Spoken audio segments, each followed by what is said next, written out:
at least these 9 days, connect with the life as mother, the Cosmic Mother, I tell you.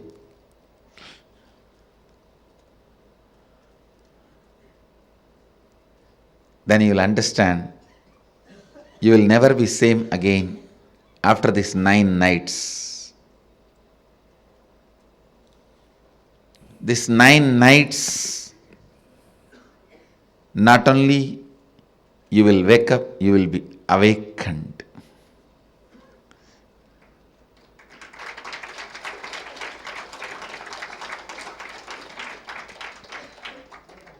If you can connect with the life, with the same attitude of connecting with your mother, and if you had incompletions with your mother, complete with that first. And connect with the cosmos, the Cosmic Mother.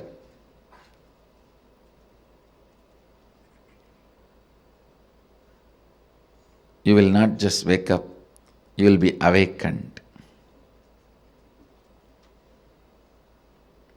I myself had a great mother, and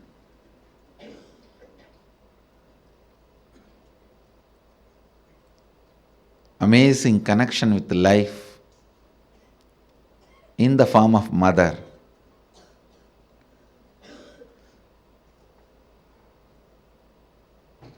Even though I had darshan of different gods, goddesses,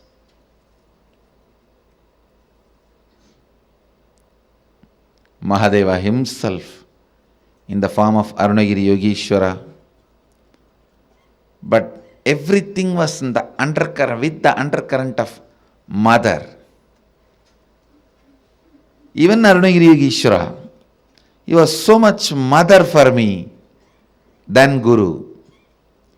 Even Raghupati Yogi, a old yogi, so much of motherliness I experienced with him than his Gurugiri, than him being a Guru. I tell you, of course, Mata Vibhudananda Puri, she is a woman, an elderly woman. By nature, naturally you will experience her motherhood. But even with Raghupati Yogi, the kind of a motherliness I experienced is amazing. Connect with cosmos, the form of mother. You will experience so much completion, so much motherliness in everything.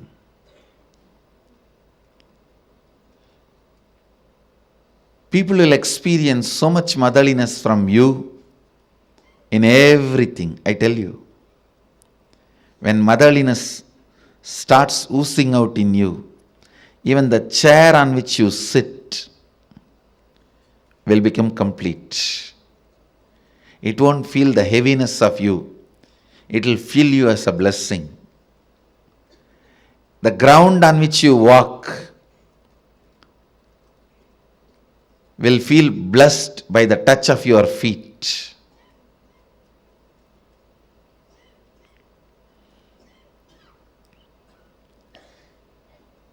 The air you breathe will be blessed. People whom you see with your eyes will experience that love and compassion. I tell you, nothing can be compared to receiving the love of motherliness and sharing, radiating the love of motherliness.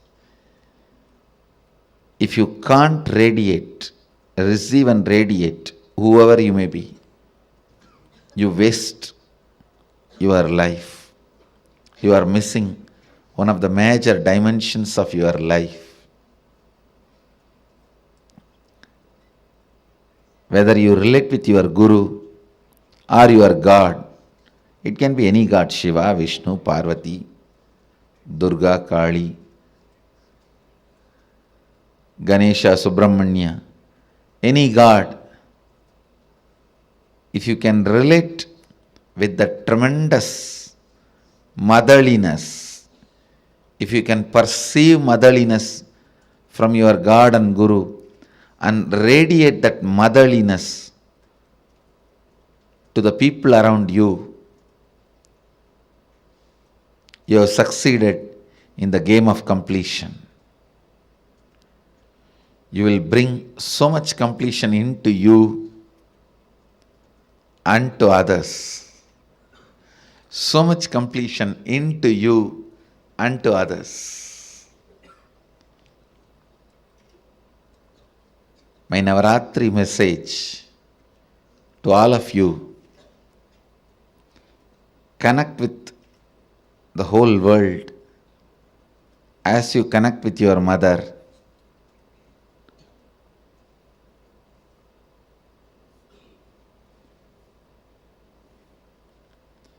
Be a child to life. Be a mother to people you are giving life. Be a child to the life to receive life in you. Be a mother to people to whom you are giving life. That is enough. You will bring so much of healing and completion to the planet Earth wherever you move, whatever you do, whether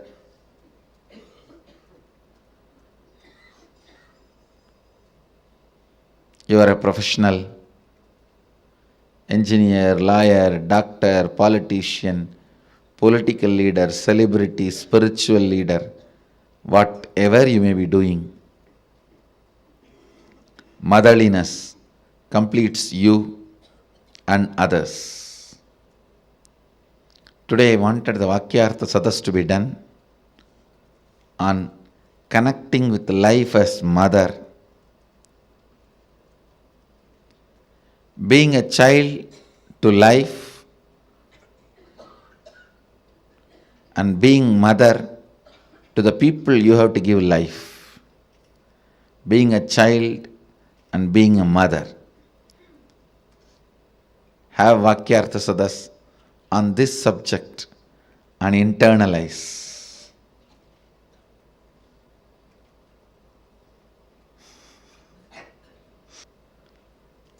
With this, I bless you all.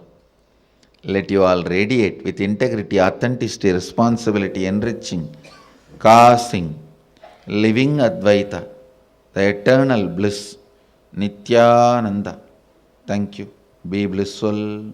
Nithyananda Dhyanapitham, Nithyananda Nagar, off Mysore Road, Bidadi, Bengaluru. Phone 08027279999. www.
Nityanandam, this powerful explanation Swamiji gave to us about connecting to life as mother and connecting to Parashakti, Paramashivoham, Parameshwari, how she is the cosmic mother.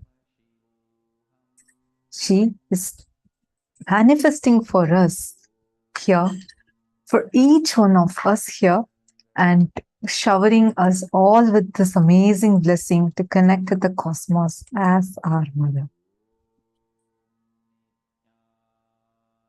I request each one of you to take a few minutes and please share what did you understand today in this session that we all listened to just now. What did you understand? Nityanamma, Bhaktivasyananda, and Parimal Nityanandam are asking, please heal my memory to completeness. Parimal, you are at the right place. Don't worry. Swamiji, as Parashakti Devi, today we are going to be having the darshan. You can definitely receive the blessings directly from Devi Parashakti herself, and you will experience tremendous healing. So don't worry. Just stay tuned. And at 7 p.m. Eastern Standard Time, we are going to be having the live darshan of Swamiji.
Nityananda, I sincerely apologize for the technical glitch. I think all of you had lost the audio.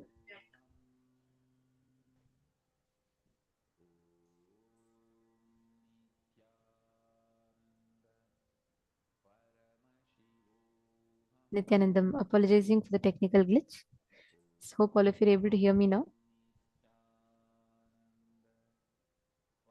Yes. See, like Swamiji beautifully revealed in this session, right?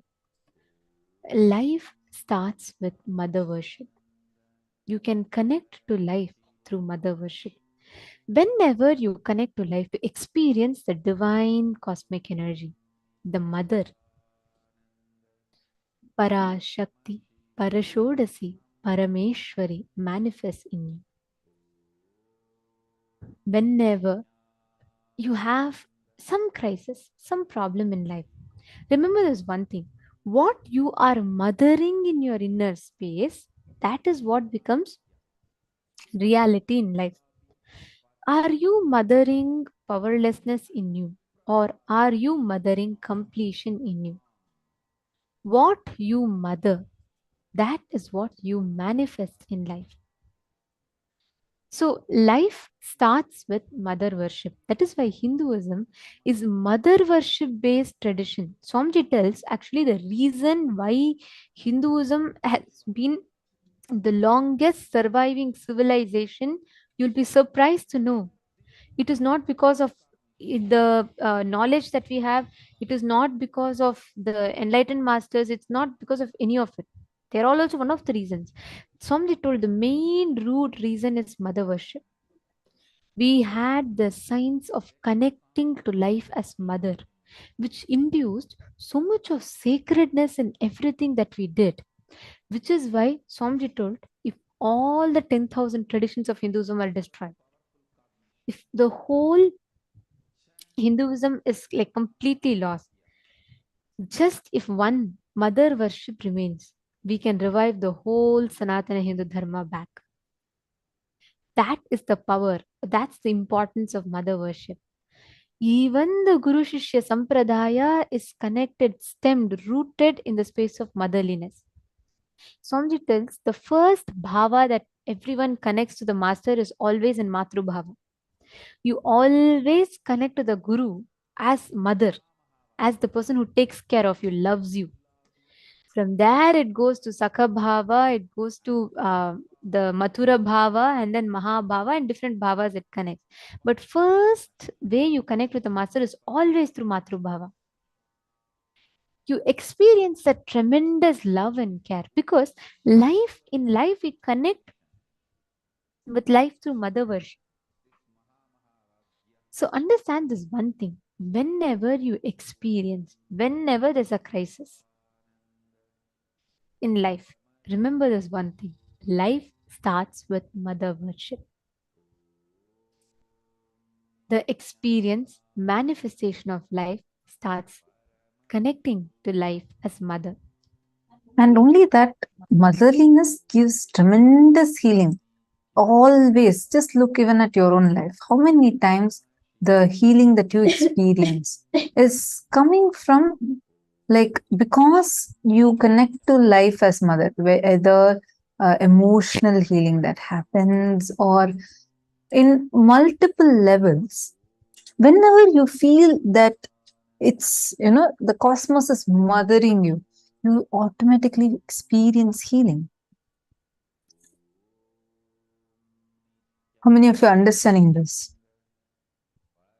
It's a very, very, very powerful revelation that Swamiji has given to us about how when we connect to Parashakti, the Cosmic Mother, she enters inside us and heals us tremendously. How many of you felt like when Swamiji is manifesting as Parashakti and all of us experience her darshan? How many of you here felt like, wow, I just felt literally healed? How many of you had this experience?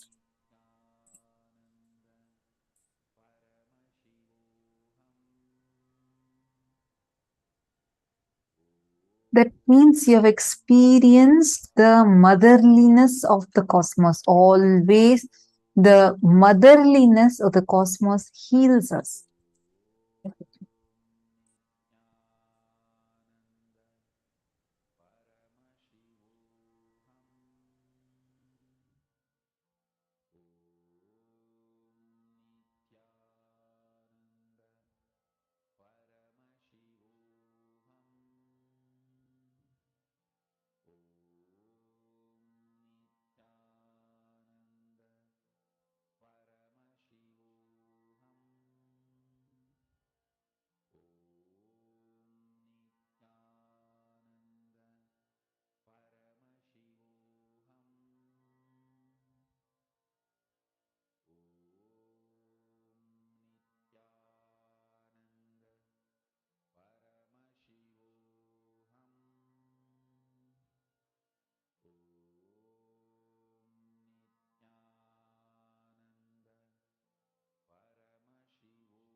We apologize for the technical glitch. Now, Swamiji had very beautifully revealed to all of us about how life starts with mother worship. We're going to be understanding about how life is all, everything in this universe is made up of Shakti, the divine feminine consciousness. Life is infused with that consciousness. Let us listen to the revelations of how everything is Shakti.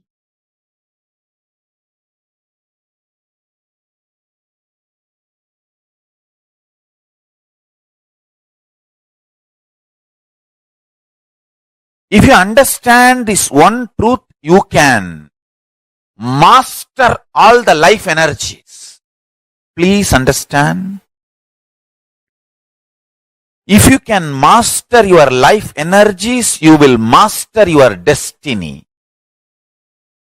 Not just internally, even externally. You can play over everything around you. Mastering your life energy is the fundamental principle for any success. Without mastering the life energy, any success you taste or you think you taste is accidental, or unknowingly you have mastered one or two life energies. Because of that success has happened. Listen carefully. All success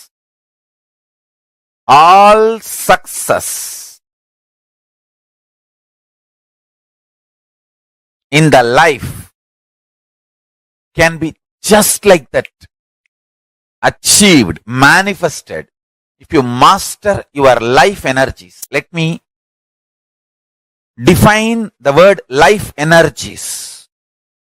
Physically, the energy to digest.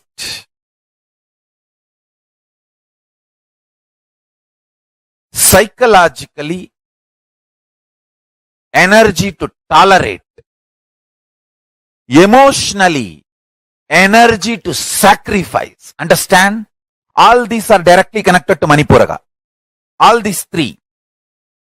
Energy to digest whatever you eat. Energy to tolerate whatever you think as injustice to you. Please understand, in the whole life, there is nothing called right, wrong, good, bad.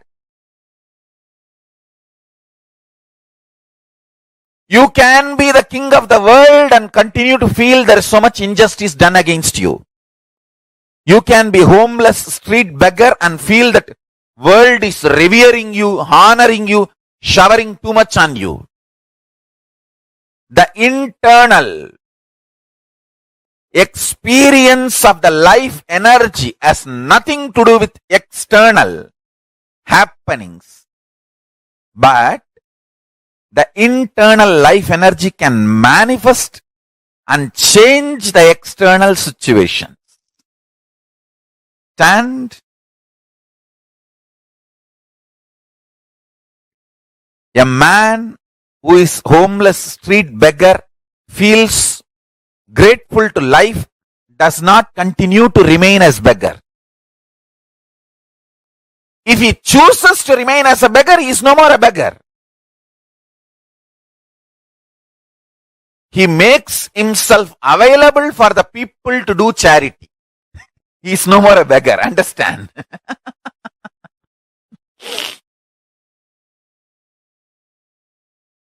Listen carefully.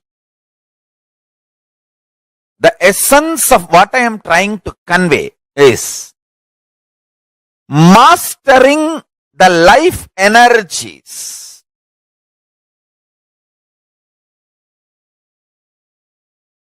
I am going to talk about the Sankhya, multi-dimensional logic of life energy.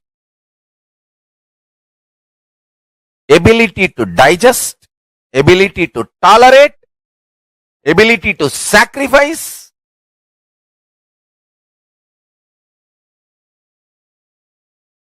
ability to visualize consciously, ability to verbalize consciously, ability to hold your life energy balanced, powerful in your body. Understand?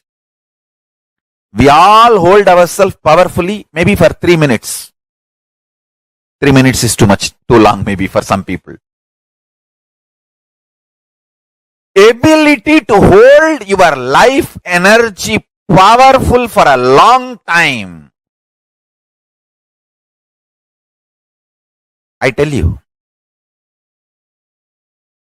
there are different kriyas in Hinduism to make each power, each life energy to manifest completely. For example, if you sit and chant Bhagavad Gita, the life energy in your stomach, the ability to digest and ability to tolerate and ability to sacrifice will be kindled like anything.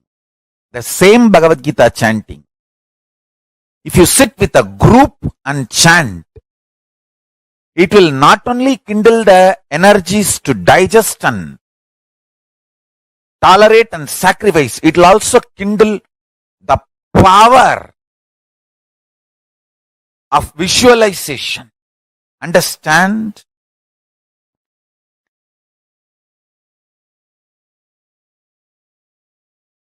Each kriya in Hindu tradition is designed to help you master life energies.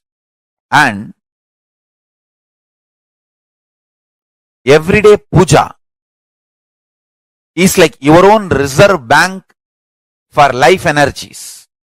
Atma Linga is like a governor's signature. You can sign in any $1 billion note using Atma Linga for your life energy to manifest in you. Understand?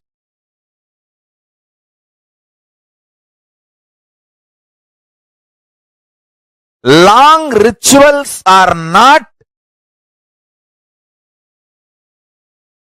useless or unnecessary as a modern brainwashed Hindu thinks. Long rituals are the most powerful method, science, kriya,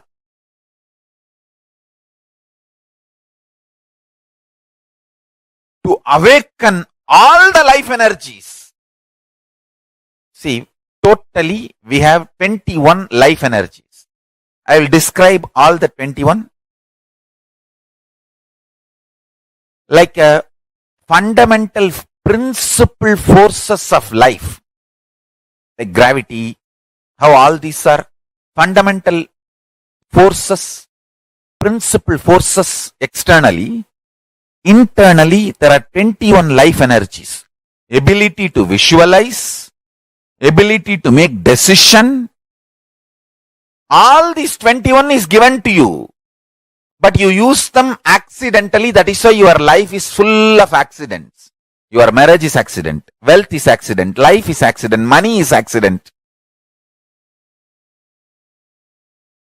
Very less is planned, much is accident. And I tell you, I have seen people become thieves by not knowing the power of their life energy. I tell you, thief is the cheapest way to exist. I tell you.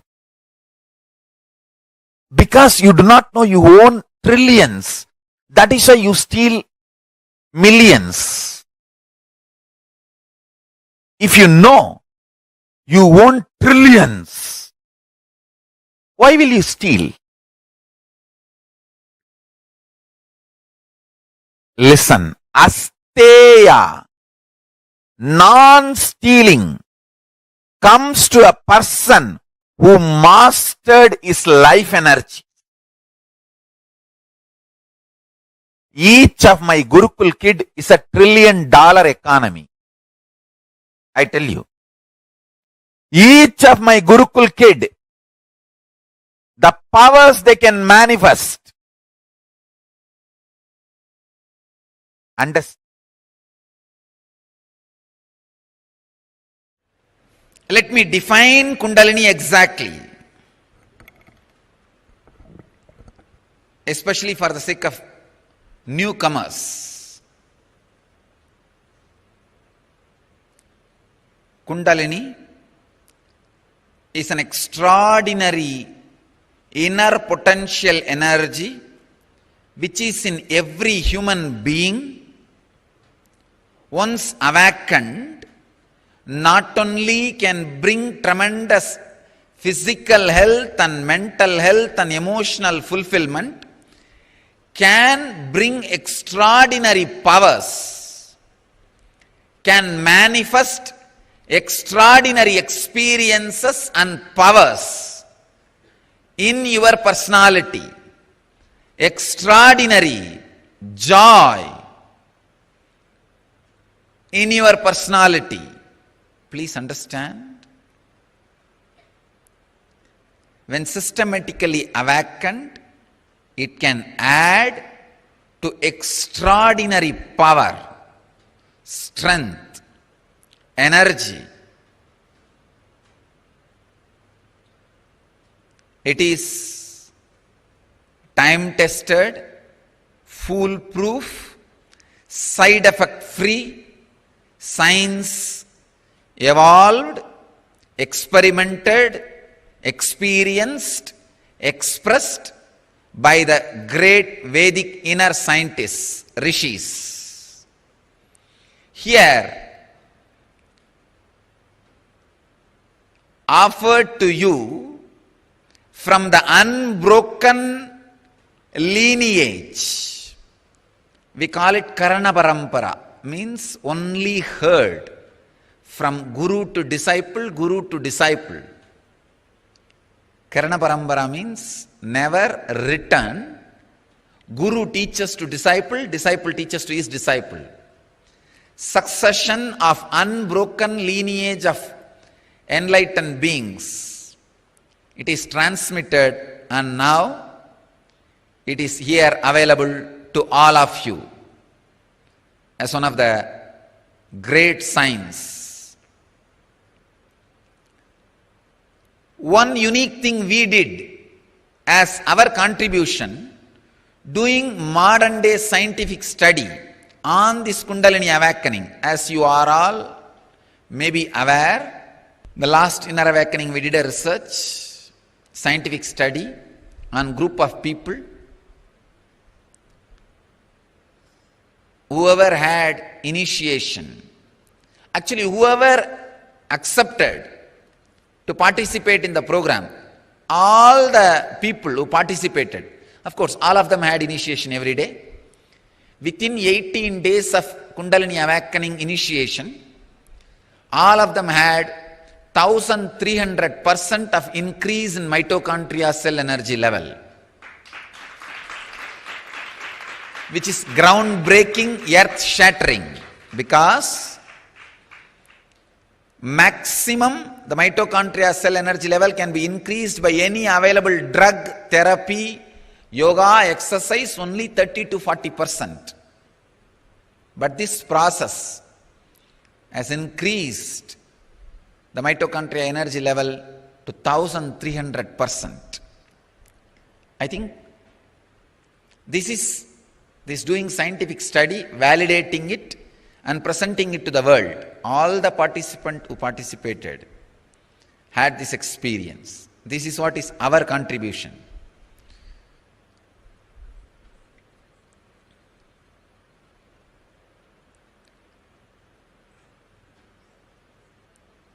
When the Kundalini is awakened, not only it brings tremendous energy into your mitochondria cell energy level, it completely recreates, rejuvenates your inner organs.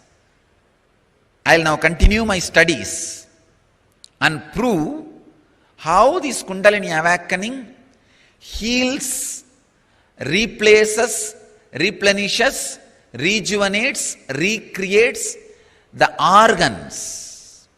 Please understand, I am making this statement very consciously. Even the internal organs are recreated by the Kundalini awakening. And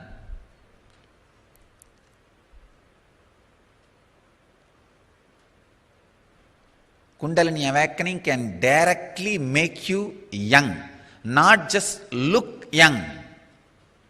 It can really make you young. Because the mitochondria cell, if it becomes old and tired and starts dying, that is the aging process and death process. When the mitochondria cell energy is drastically improved, the degradation, deterioration and death of the mitochondria cell energy is stopped. So naturally it becomes anti-aging. The aging process stops. Not only you will look younger, you will be younger. This is the best technique to grow young.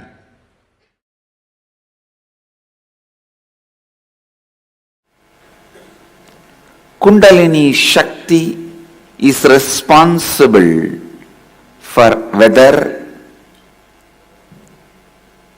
you experience emotional fulfillment, bhakti, devotion. You experience enlightenment through devotion, or you experience enlightenment through knowledge.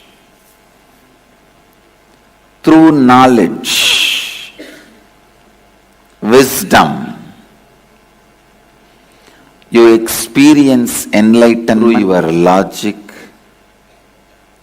Whatever achievement happens in your life,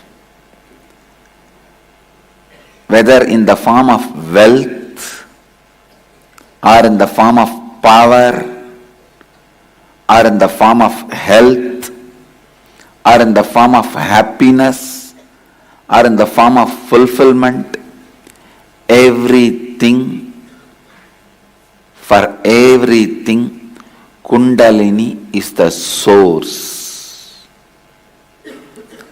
Kundalini is the source of everything. If the Kundalini energy can be awakened and directed, it can get anything you want.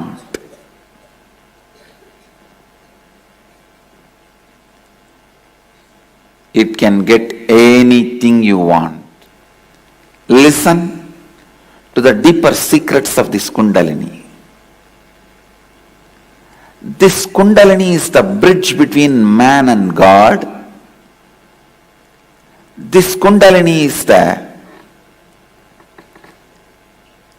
source of the energy in all of us. This can be awakened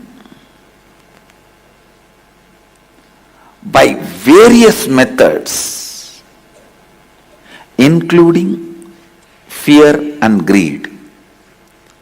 Even fear and greed awakens the Kundalini, but every time it weakens also. It is like a Kundalini is described as a sleeping snake in tantric traditions. Each time your fear or greed awakens Kundalini, it is equivalent to throwing a stone on the snake and making that snake hiss. Yes, when you throw a snake, it wakes up. It's awakened, but also weakened.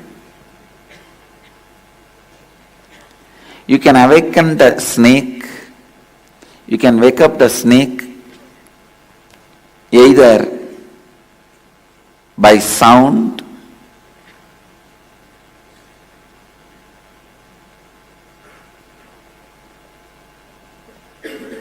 various methods. But every time you try to wake up that snake through fear and greed alone, it may be awakened, but it will be weakened.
Awakening non-mechanical parts of the brain is what we call awakening the Kundalini Shakti.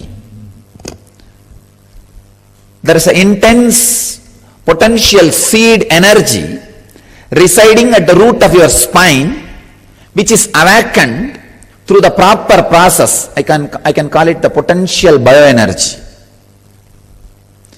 Through the proper process, when it is awakened, your whole body, whole brain, whole mind becomes alive, and you have access to the energy field, the energy mandala of your own body, energy circle of your own body.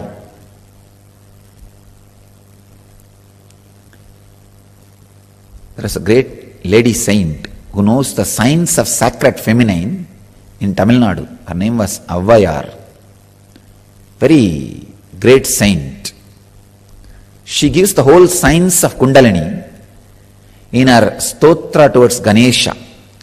She sings beautiful verses on Ganesha. In that very beautifully she describes the science of Kundalini.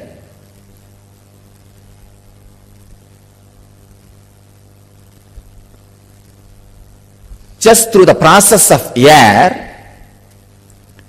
how to awaken the fire of Kundalini Shakti in your body and experience the ultimate success in the outer world and in the inner world.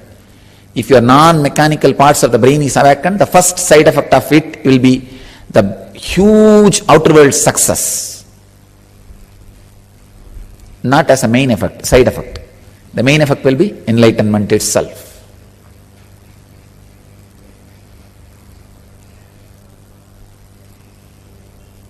The science which she describes is what we are practicing in the name of Kundalini is your possibility. You letting your possibility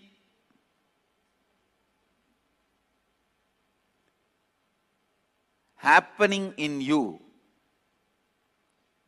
You trusting your possibility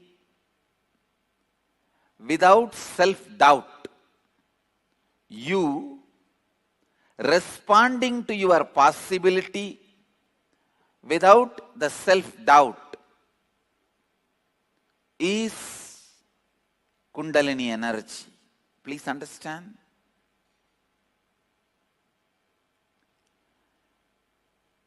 Each human being allows himself to be expressed, allows his possibility without self-doubt in one dimension, no doubt. Even if you are a useless fellow, to be useless in that dimension, you allow your possibility without self-doubt. Somebody allows their possibility without self-doubt in the field of cooking. This guy may be useless in all other fields, but in cooking, he has no self-doubt about himself. He knows any dish he sees, he will be able to make it. Some people will allow themselves without self-doubt in the field of medicine. Maybe an orthopedic surgeon, or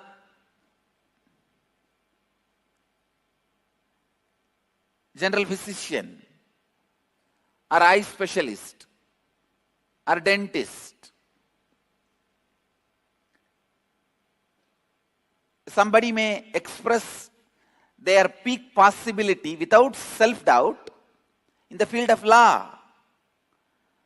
So every human being expresses his peak possibility, allows his peak possibility in some one field without self-doubt. It is not that you don't express in any field at all. No, then you can't be alive. Even to be alive, at least in one field, you have to allow the Kundalini to breathe through you. Kundalini has to breathe through you at least in one field. I have seen some people, they will be so cunning. In the cunningness, they will allow their peak possibility. In some field, you allow your peak possibility without self-doubt. A great lawyer, he may have a lot of doubt about his character. He may have a lot of doubt about his ability to cook. He may have a lot of doubt about his ability to drive. But in his lawyer field, he will not have doubt. He will not have any self-doubt. Same way a dentist. He may have doubt about his ability to speak publicly. He may have self-doubt about his ability to handle his wife. He may have self-doubt about his ability to pick up languages. But in the dentistry, he will not have any self-doubt. So understand, in any field, you express your peak possibility without self-doubt. You allow your Kundalini to be awakened in that field. So in that field, your logic gets so refined, it becomes intuition.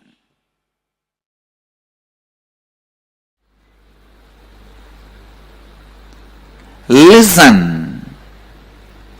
Kundalini Shakti can directly make you more productive, more aware, more conscious, intuitive, ultimately rich.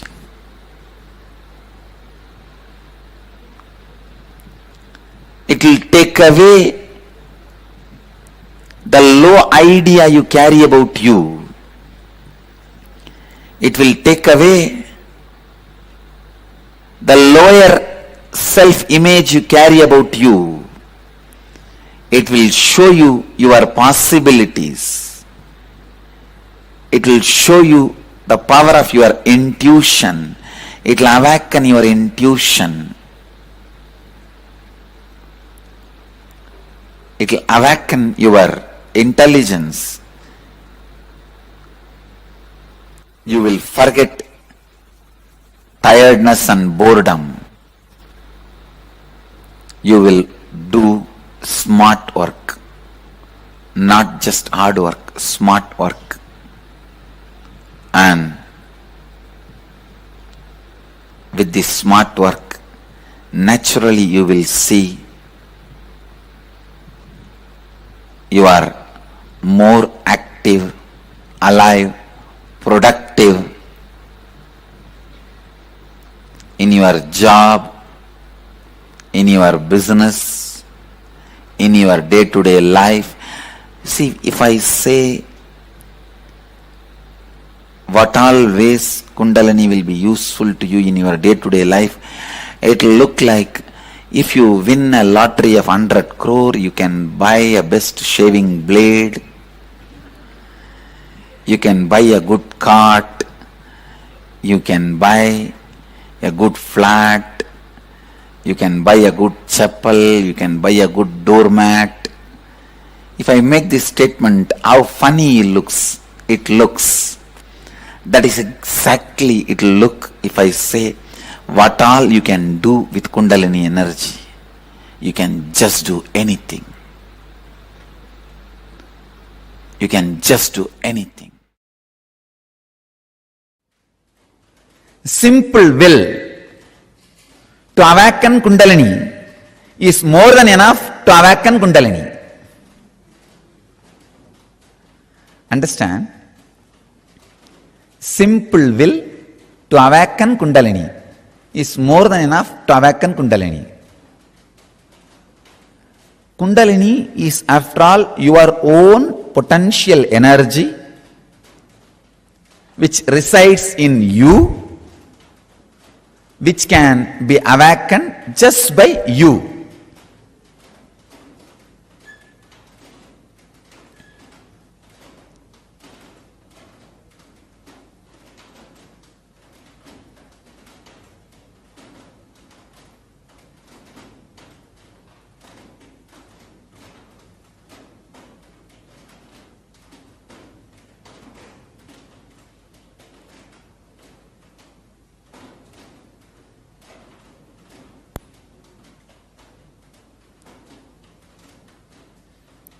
Simple will and instruction to yourself that let the Kundalini be awakened can be the straight technique to awaken the Kundalini. You may think, how can this be? Because you never had trust over your will. Many times your will failed in the outer world because of the clash of wills with the world. When too many wills clash, it may fail sometime. Because of the outer failure, you slowly lost trust over your very will. Understand? In the outer world or in the inner world, the will fails only when the clash of wills is there. Because you failed in the outer world will, you lost trust over your will even in the inner world. I tell you, simple will can awaken your Kundalini Shakti intensely. You don't need anything. It is your own energy, your own power. It's like if your hands are tied for 2 years, you forget you can lift and move your hands as you want. You can lift and move your hands as you want.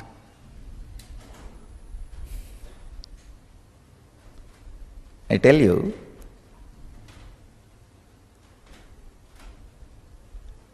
there was a research. Some animals which are kept in cage for a long time, even if the cage is opened, they are not interested in going out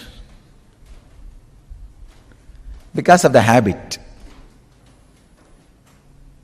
Habit, very powerful word. If you remove the H, a bit will be there. If you remove A, bit will be there. If you remove B, it will be there. Only if you remove the I, it will die. That word itself shows the strength of the engram. simple will is powerful enough to awaken your Kundalini.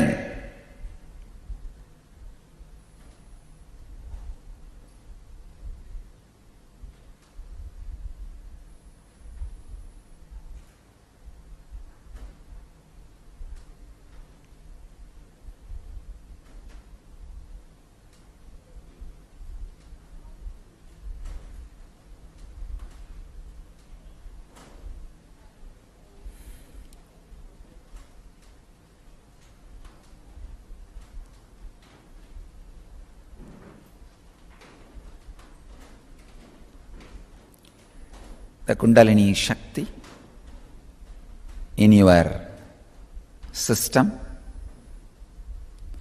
waiting to listen to you. It's not that you need to do something big. See, you need Kundalini because you don't have energy. You need to have energy to awaken Kundalini means it's just unfair. So all you need to awaken your Kundalini is simple will. Fuel has to be right. Constantly having the Kundalini Shakti and spiritual strength as fuel, and that fuel moving you. And when that fuel moves you, every small action you do will be power manifestation. If you make a call, it will be a boon for him who is receiving. If you answer a question, it will be a solution for that fellow. I tell you, create that kind of a intention, understand? I am already creating that energy field. You just need to create an intention so you can be part of this field. You can be part of this energy field. If morning spiritual routine makes you fresh, alive, healthy to run your whole day, then understand your fuel shifted, your system has settled with the new fuel, Kundalini energy.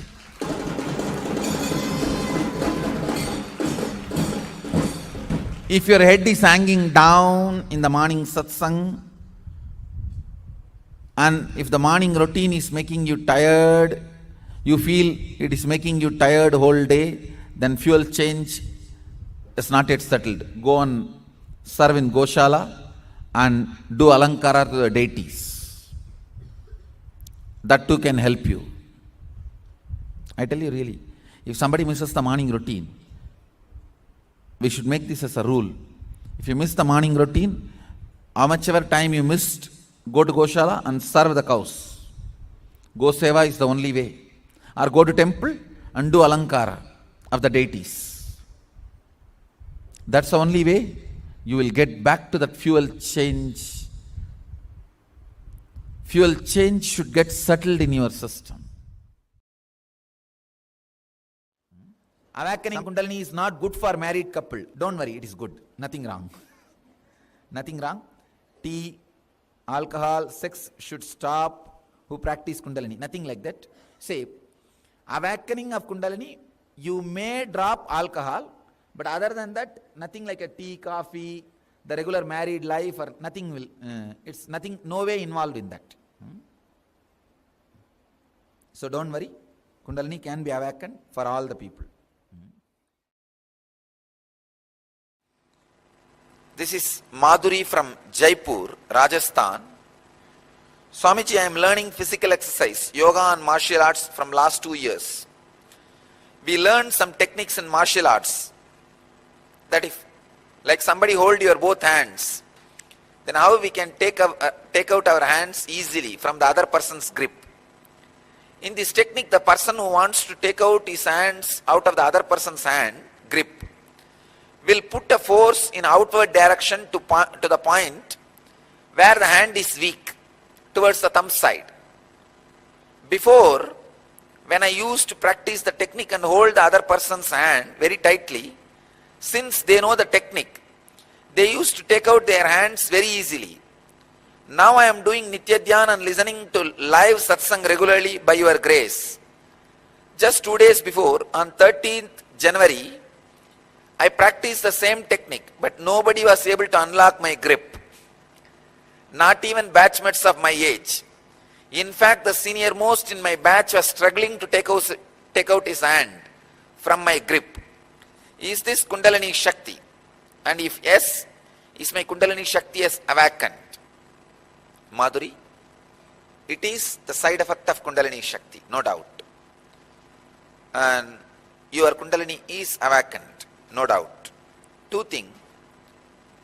In the martial arts, when somebody touches you, if your Kundalini energy is more than their Kundalini energy, even if you don't attack them, they will just fall. They will be completely shaken. The martial arts is more Kundalini energy based.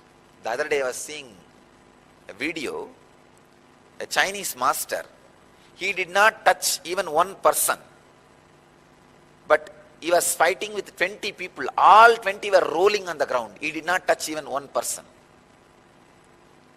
So what you see here,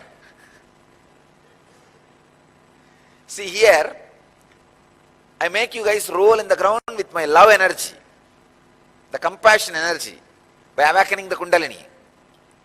The same thing that master was doing with pure energy. It was neither anger nor compassion, just pure energy. Actually, pure energy itself will have a trace of compassion. So I could see very clearly. I'll get the video and give you the reference tomorrow. Tomorrow in satsang, I'll give you the reference, and it's in the YouTube. You can all watch. I saw from the YouTube only. So if your Kundalini is fully awakened, you don't even need to touch anybody. The moment you look at them, they will roll on the ground.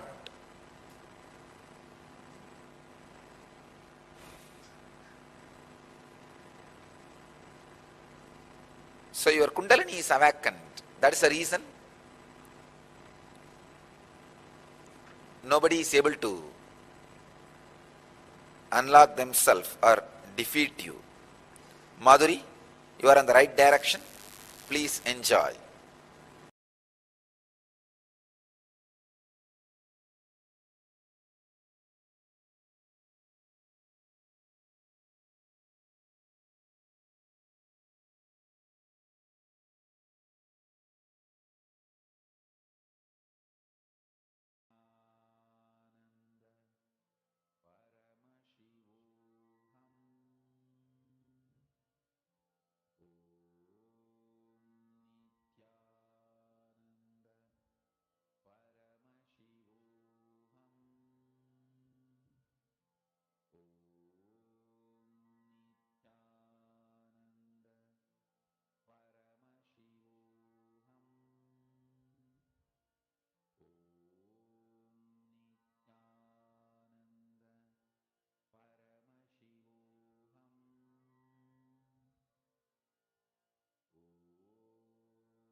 Swamiji very beautifully revealed about Shakti.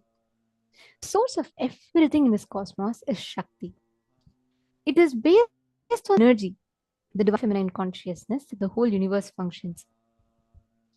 Swamiji also revealed to all of about how we just harness this one completion. If we just learn this one of completion, when we start unclutching, whenever we tune in with existence, we experience this energy. There's a very, very beautiful story of Devi, how she is in a frequency. Swamiji tells, because she's the mother, the cosmic mother, she's always in a herself available in a frequency which is immediately accessible to human beings.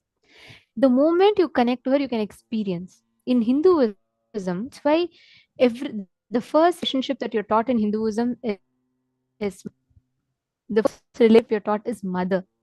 Because you start connecting with life through mother, you come out through your mother. You start connecting with life through mother. Experience life only when you start mother worship. At all the days in Hinduism, we worship food as Annapurna Devi. We worship water as Ganga Devi. We worship Saraswati, knowledge as Saraswati Devi. We worship power as Durga Devi. We worship wealth as Lakshmi. Everything. We worship earth as Devi. We worship nature as Prakriti Devi. Everything, food, water, shelter, life, money, wealth, health, everything is connected to Devi, mother. From her, you start relating to life.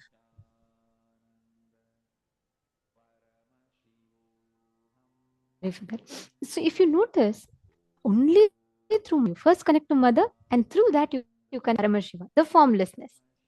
Always, Swamiji tells, life as you understand starts with mother worship. Now there's a very beautiful story. Once a fisherman who's very ignorant, and he's very, he wants to know about, every day when he goes for fishing, he sees one sadhu, like one and Brahmin. He sits and doing the meditation to, every day he sits and chants. Problem is not with chanting, but the problem is when it's innocent, this fisherman is innocent. Okay, so he's curious. He wants to know, why does that sadhu sit and meditate? I don't see him fishing. I don't see him earn money. Why does he sit and meditate? So this man is very curious. The fisherman. He goes and asks the sadhu, Sadhu, I see that every day you are sitting and meditating, and every day you are chanting Devi's name. So I want to know why. Like, what do you exactly do? And the sadhu irritated. He says, firstly, you're a fisherman after all. How can you come and talk to me? And you ignorant person can't understand what I tell. It's not for you. You can't continue fishing. But this fisherman is very innocent. He wants to know. So he says, no, it's okay. You tell me, I what is that thing? And the sadhu that look, you are you for you are not qualified to receive this, even to know about Devi. You're not qualified to receive all this knowledge, so I won't give it to you. You go and you do whatever you want. I can't tell you all this. Even if I talk to you, then my standards are getting lower. He was so deluded in seconds. So this fisherman very severe. The moment he tells about Devi, the moment he tells about experience the divine consciousness, he wants to know more. He's really intrigued. That's him. So he asks, so that does that mean, do you see the God? Then Sadhu tells, yes. Sadhu makes it up completely that, yes, I can talk to God, and that's why I can't talk to people like you. Then this man is very, he says, how can he see and I can't see? I need to see. And then he decides, all right. And, he asks what is meditation. The self meditation means like having Devi as a topmost urge, right? And then this man is not teaching anything to him, the fisherman. So the fisherman tells, okay, if you don't teach me, I'll just jump into this river and I'll give up. Then he was like, God, this is such a heady man is not leaving. So the sadhu tells, all right, I'll just tell you what exact mantra I chant. Rest you take. Then the man says, you just tell me that much. Then he just gives a mantra for Devi. He tells, just chant this. If you chant this, Devi will come. And then Sadhu goes off. He's like, what are you going to gain after all? You are not going to darshan of Devi. So anyways, you try whatever you want to do. And he goes off arrogant. This fisherman is so sincere. The moment he receives Ra, he starts chanting, and Devi doesn't appear. He continues to chant. Still, Devi doesn't appear. Then he thinks to himself, okay, maybe I should show my sincerity. So he tells, okay, if you don't come, I will give up my life now. So he starts sitting inside the water and he starts chanting. He's about to leave his body. So Devi immediately rushes to him and comes and blesses him. And then Devi tells, look, I'll come. And this man is so happy. And he tries to telling, okay, Devi, darshan to me. Why don't you come and give darshan to my guru also, who gave your name? Devi tells, no, you don't understand. For according to him, I'm a philosophy. For you, I was existence. So I came to you. Then he said, no, I know he's very sincere. He chants and all that. So this Devi says, okay, first what do you want? Like, this man says, I want to give you some food and all that. So Devi says, okay, I'll come to your house and I'll eat. So fisherman goes to his house. He cooks whatever little bit that he can. Devi goes to his house and Devi eats. And he tells, Devi, I offered you only some small pongal and things. This my guru is like, he's so rich in affluence. So he has a lot of different varieties of food made for you. And then she said, they have prepared and kept for you to offer you. Please go and accept it, like that. Then Devi tells, no, you will not understand. They have not prepared it for themselves. This man is very innocent, so he doesn't believe. So he takes Devi to the house of the guru and the other sannyasi sadhu, and they see, they all chant big mantras. They finish the puja. They don't even wait for Devi to eat. They themselves put the prasadam and they themselves eat. See, very beautifully, Devi will explain that it is not about how much you do, what you do. That doesn't move the divine. What space, bhava that you offer from. That's why Swamiji tells gratitude. It is the gratitude that matters. When you connect to life, when you start connecting to life as mother, the divine feminine consciousness, she herself rushes to manifest for you. She herself rushes to attend to you. That is why Devi Parashakti is the embodiment of supreme consciousness. She manifests as your existence, she manifests as your existential expression of the divine. When you connect life through motherliness, you will experience tremendous healing in life. In your life, the way how you exist transforms when you connect to Devi Parashakti. We all of us have experienced Parashakti's darshan in the last few days. And today also we're going to be preparing for it. It's very important for us to know how motherliness alone can heal you tremendously. Let's listen to the revelation from Swamiji.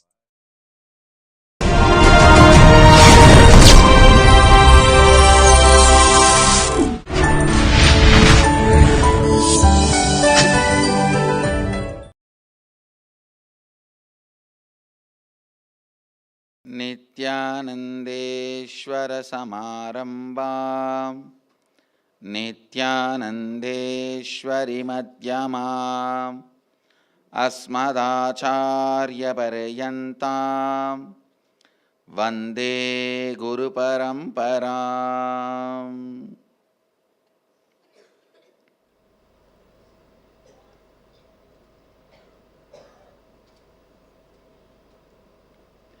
I welcome you all with my love and respects.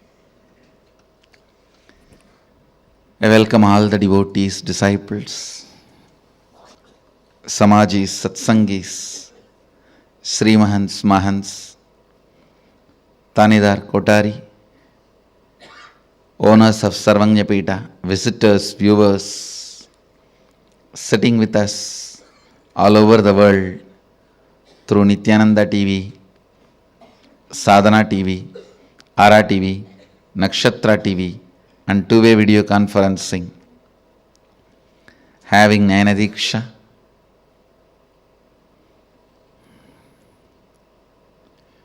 cities sitting with us in two-way video conferencing, having Nayana Diksha,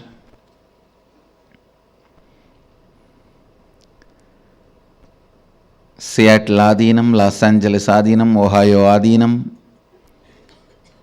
Temple City, California, Toronto Adinam, Kuala Lumpur Adinam, New Zealand, China, Oman Adinam, San Jose Adinam, Dublin, Ohio, Oklahoma Adinam, Vancouver, Guadeloupe, and lot more cities. I welcome all of you with my love. Yes, let's come back. Nithyananda Nagara Bidadi, Puduvai Adinam, Hyderabad Guptakashi, Singapore Adinam, Kastav Croatia, Trinidad, Bangalore North, St. Louis, Houston Adinam, Ponca City, Morris Plains, New Jersey, Rajabalayam Adinam. I welcome all of you with my love and respects.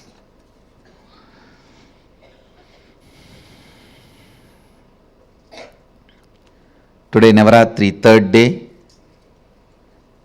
and Venkateshwara Brahmotsavam, second day. Devi is gracing with Lakshmi and Saraswati in Visalakshi Alankaram as a queen of the whole cosmos, ruling the Vishala, everything. She graces in this form in Kashi, so she is gracing in the same form today as Visalakshi and Venkateshwara with Sri Devi and Bhudevi. Bidadi Devi is on Sayanalankara, resting in Yoganidra Samadhi. Let's first receive their blessings and then enter into satsang.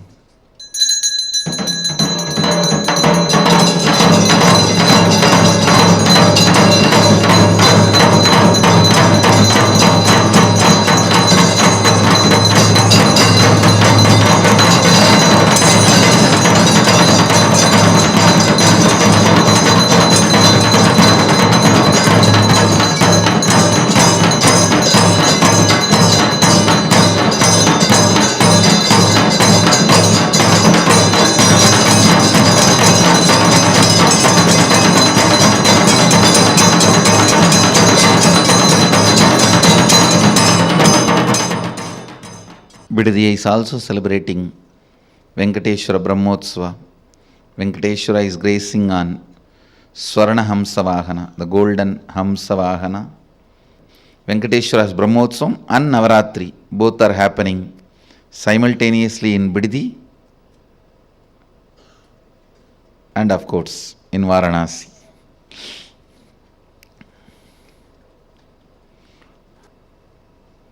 I wanted to share just few more things on mother worship, then enter into satsang, because it is such a beautiful subject.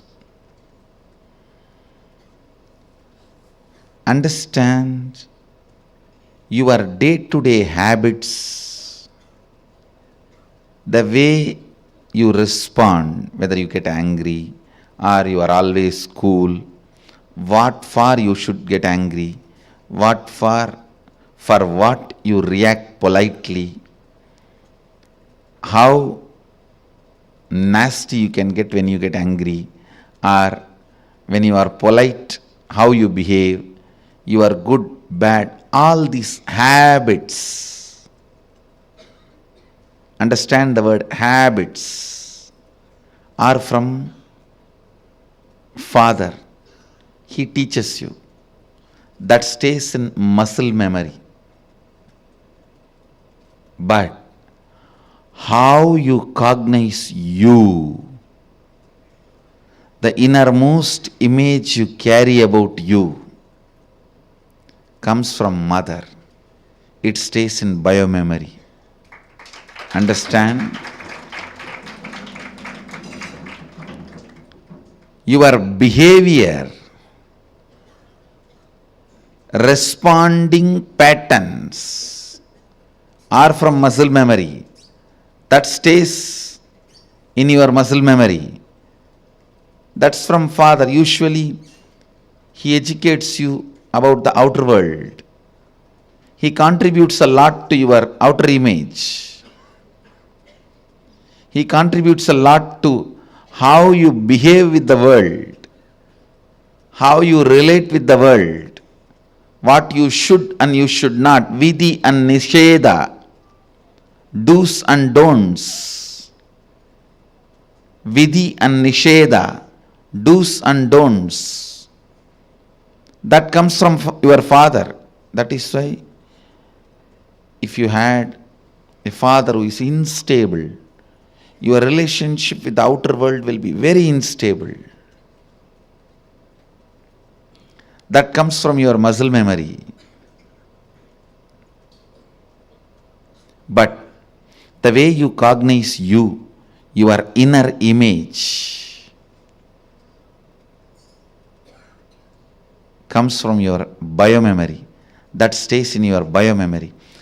Completion with mother only can heal and complete your biomemory. Mother worship is the direct method. Understand? Mother worship is the direct method. That's the word I'll use. Most direct method to bring completion in your biomemory.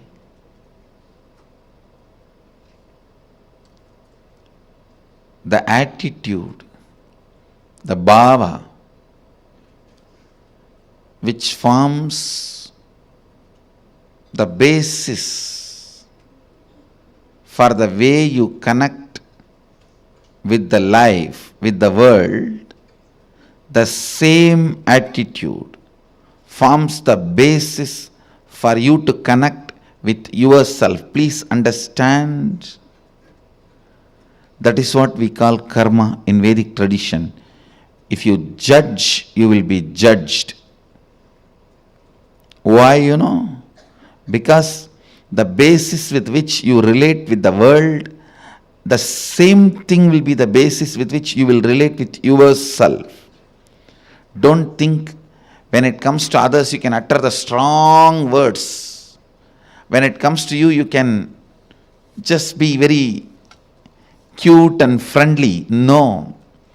The strong words which you utter towards others will be the same strong words you will be uttering towards yourself. Listen. The strong words you utter towards others will be the same strong words you will be uttering towards yourself. The attitude you build towards others will be same. That's the same way you will be relating. That will be the basis for you to relate with yourself also.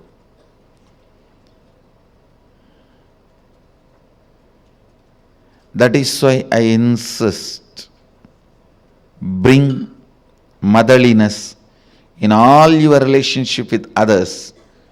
You will bring so much of motherliness in your relationship with yourself. You will be able to heal you. You will be able to feel you. You will be able to be complete within yourself.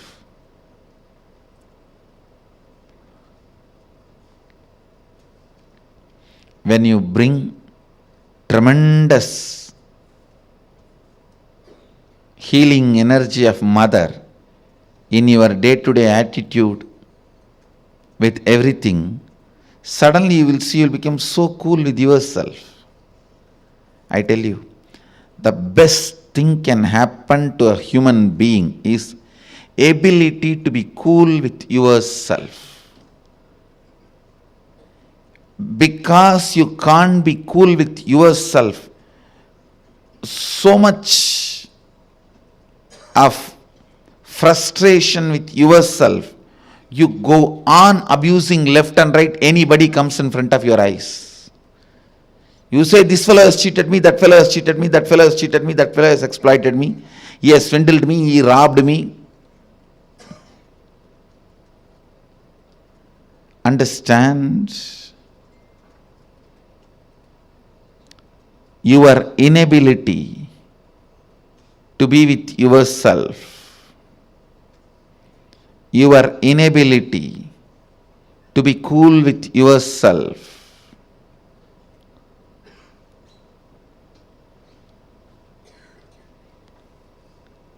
is the frustration in your system. I tell you,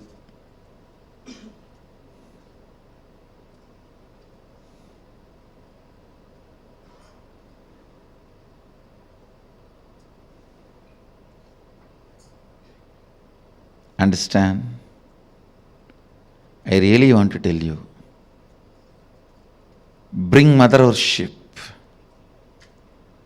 as part of your cognition. You will be so cool with yourself. You will be so complete with yourself. You will be so settled with yourself. The fear, frustration, because of frustration inside, how you possess objects or things or persons. Understand? When you are frustrated, suddenly you will have so much of possessiveness to the property you have, or the car you have, or the bank balance you have, or the persons in your life. You will just suffocate the objects and persons who are part of your life. I tell you. Let the car be in garage, not in you. Let things be in their place. Your inner space should have place only for completion and joy. The bliss.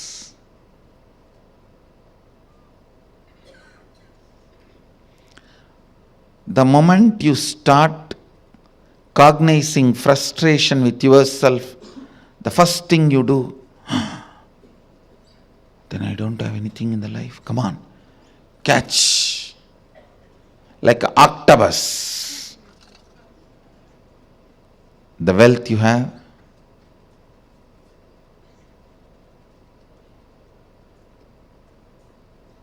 persons who are in your life,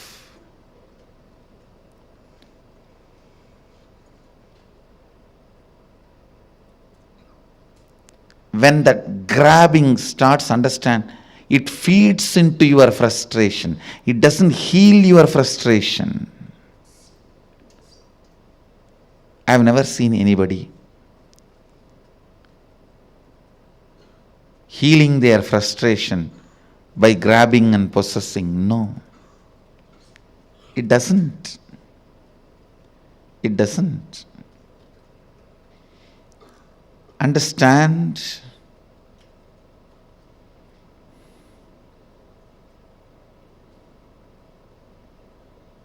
The mother energy, completion with mother, and connecting with life as mother,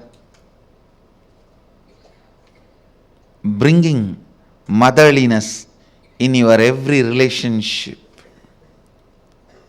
not only connecting with the source of life as mother, for whoever you are source of life, letting them connect with you as mother. That's what I said.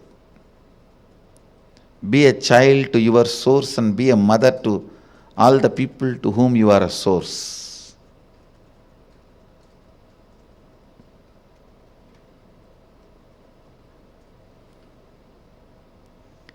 This brings so much of inner healing.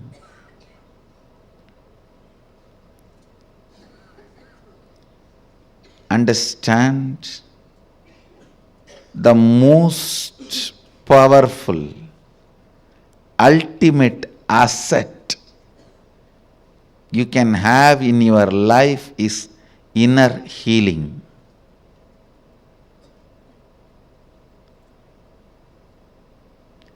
It is not economically costly, but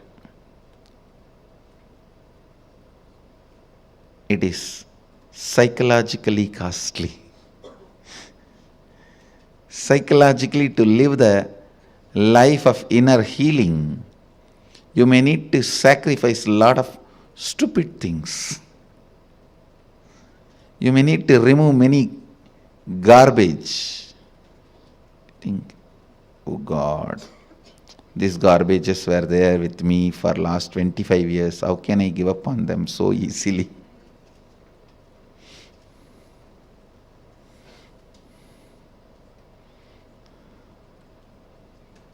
Mother worship will bring so much healing. So much healing.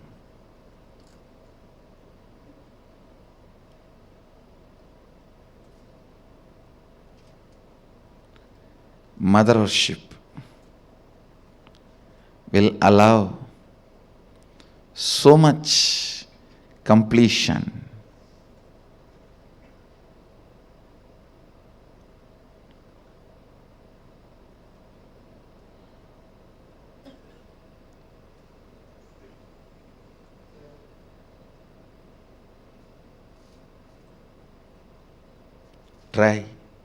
Try connecting with your God and Guru as mother. You will have so much inner healing, peace. Navaratri is the time to connect with Cosmos as mother. Celebrate Cosmic Mother. I bless you all. Let you all radiate with integrity, authenticity, responsibility, enriching, causing, living Advaita, the eternal bliss, Nityananda. Thank you. Be blissful. Nityananda Dhyanapeetam Nityananda Nagar of my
Nityanandam.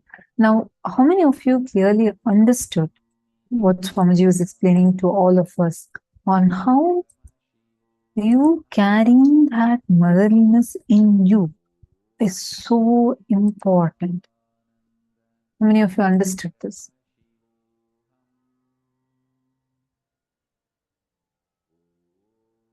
I request all of you, please take a moment now and please post in the chat. What did you click with?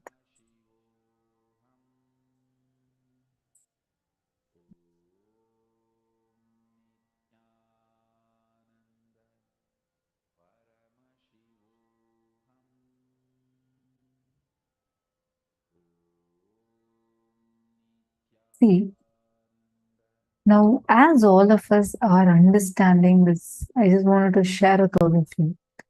Now, why do we say that this mother energy is so important? Nityananda, Ma Shukha Yoga, nice to have you here. And Ma Bhakti Vasyananda, Nityananda, to all of you that are here. See, just one thing I wanted to share with all of you. To understand about this mother worship a little more deeply. Why are we learning so much about motherliness? Why?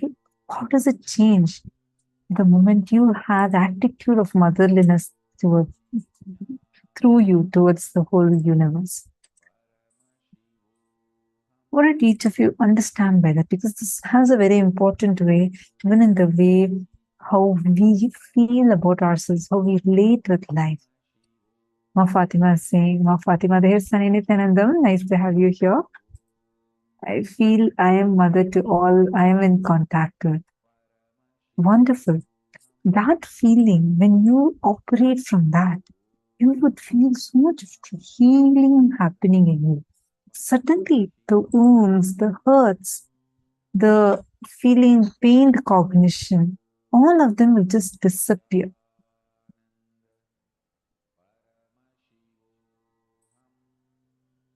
Malita Saige is asking for Pada Puja form, the payment link. Yes, ma, definitely we'll get in touch with you. We will have our team contact you and you can offer Pratyaksha Pada Puja.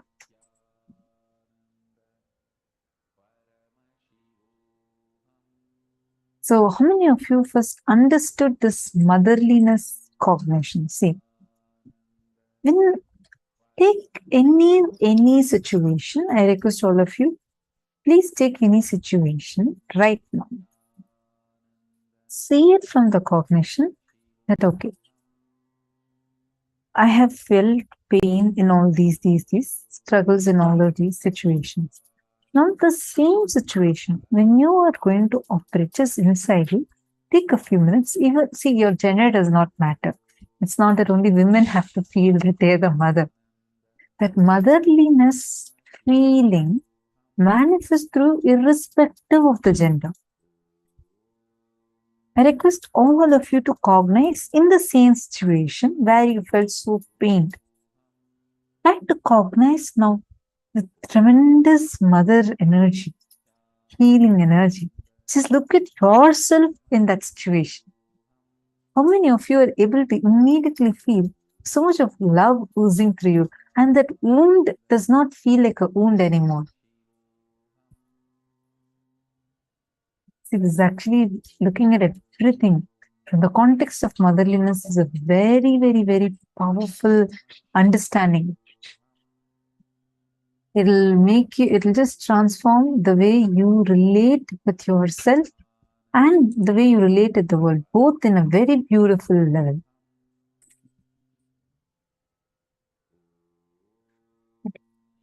When you start connecting with life, see, whenever you experience connection with life, right? The first thing, like Swamiji is explaining here, the inner image that you carry about you, it plays a crucial role. No matter what, whether you're in job, you're getting to relationship, whether you are starting a business. One that is crucial, Swamiji revealed in this, is the inner image you carry about you.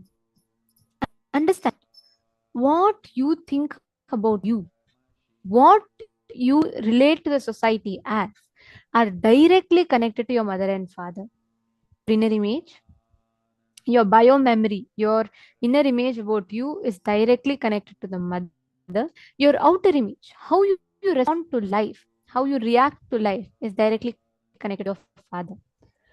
No matter what business venture you start, no matter what you get into, unless you know the signs of completion, unless you complete with your mother, you will not be able to experience a shift in the inner space. But why are we talking about completing with mother? Swamiji tells, if you are having incompletion with mother, you will not be able to connect to the cosmic mother.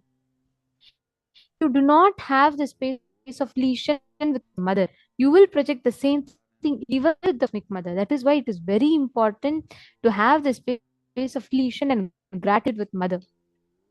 In Hinduism, the mother, the position of mother is given like such high regard and reverence. Why? Somjli explains how it is not just the moral value point, even the path of enlightenment, even if you are an incarnation, unless you experience completion with the mother, because the inner image about you that the body carries, the biomemory the body carries, comes from the mother. So if the biomemory is instable, your biomemory, if your inner image about you is unstable, it has directly cognitions the relationship with your mother. So, for even you to achieve enlightenment, completion with mother is very, very important. In Hinduism, that completion with others, or sorry, the completion with mother, respect, reverence, gratitude to the mother is given one of the highest positions, because this has plays a major crucial role in your enlightenment. The signs of completion with others, how you can experience completion with others. It's important that we understand first what is completion with others. All the all the different baggages that you carry inside you, the conflicts, contradictions, confusions that you carry inside of you. Yourself. At one moment, you feel you're confident, you're going to achieve what you want in life, you're a go-getter. The next moment, you feel like everything is falling out of place and you're no nothing is under your control. You don't like the way things are happening. These kind of confusions that we face in our inner space, the seed is directly sown by the constant incompletions, the unstable or the unstable biomemory carry, which is because of the incompletions that you carry with the mother. That is why Swamiji tells, even for enlightenment, mother completion is very, very important. Even for the avatar himself, just to explain, just to iterate the importance of this principle, Swamiji himself played a very beautiful Leela. Even for Swamiji's enlightenment, Swamiji said that Swamiji could experience that completion only when he completed with the mother. That is the important, and that's how crucial completion with mother is. So please understand, whatever incompletion is anything that you're facing, the base is completion with mother. But what is this completion? Why is it so important? Why is it important for you to understand, for you to know about the science of completion? What does the science of completion mean? What does it do? We are We are going to going to be be understanding understanding about about that. that. We We're are going going to to be be working working on on that that now. now.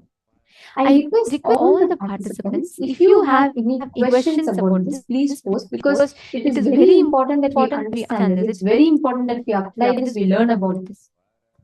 I I request request every every one one of of you you to to write write this this down, down, because because this this will will help help you you understand understand so so much much. deeper. The way you cognize life, the way you experience life comes from father. The way you experience you, the way you cognize you, your biomemory comes from the mother. Your biomemory, your inner image, the platform on which life is experienced. If the platform itself is on a slippery rock, if it is unstable, you will never experience that completion with life, correct?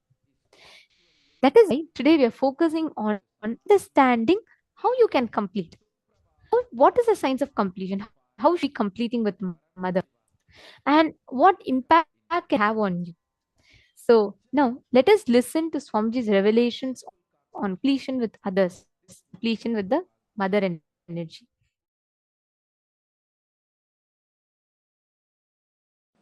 Once Ganesha and Subramanya, both of them have decided to have a challenge that who will quickly go around the world 3 times. Subramanya, as you all aware, has his own flight, peacock.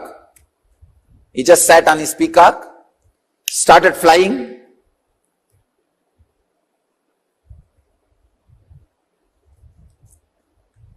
crossing the continents, crossing the oceans, hills, once, twice, thrice. He completed and came back. He saw this Ganesha, heavy guy. His vehicle is a rat.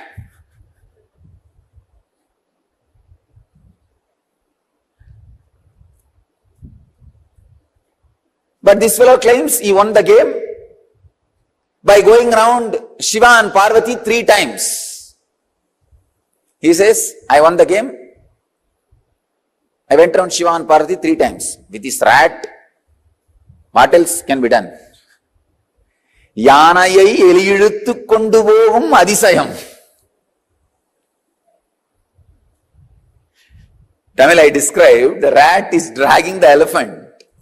What will happen? That much is the capacity. But finally, Ganesha declares, I won the game. I went around the Shiva and Parvati 3 times. Subramanya asks, how can that be? Very beautifully Ganesha says, you went round your world, I went round my world. Understand, you went around your world, I went around my world.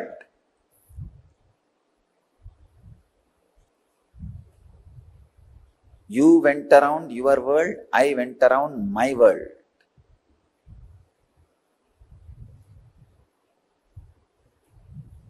You need to catch this truth. The world, my world. This is the sacred secret. The world is binary, logical, arithmetic, scientific, universal. My world is emotional, based on faith, beliefs, experiences of individual perceptions, realization of individual identity's expression in its fullest form. My world is totally different from the world.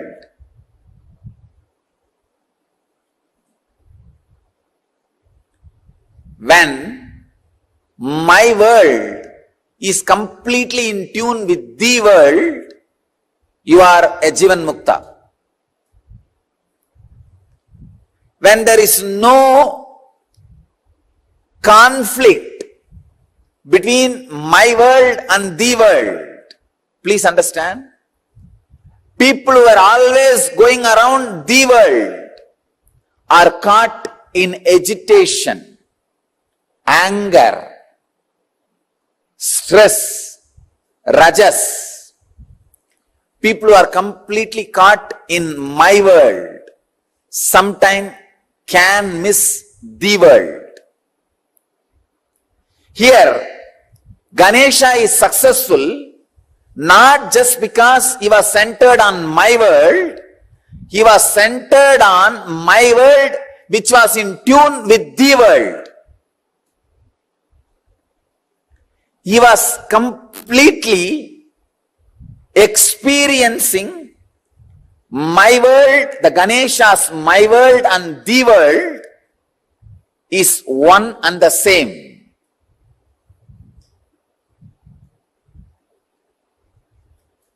Ganesha's my world and the world has become a solid experience for Ganesha. Understand? Ganesha's my world and the world has become a solid experience for Ganesha. I'll give you a clear picture. How ordinarily people are caught between my world and the world and start preferring between these two, someone. When you start preferring the world, your whole life ends in depression. You are drained in my world. When you start preferring my world, sometime you can lose your balance and get into some fantasies and whims and fancies. My world should expand and grow and completely should be in tune with the world.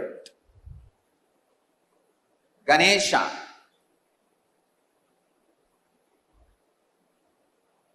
is my world.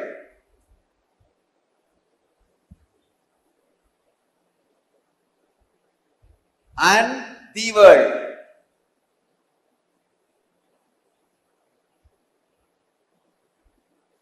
Both are in tune because Mahadeva, Shiva and Devi. Please understand, Shiva and Devi are really the world, and Ganesha also experienced Shiva and Devi as my world. Please understand, they were really cosmos, and he is also experienced them as cosmos.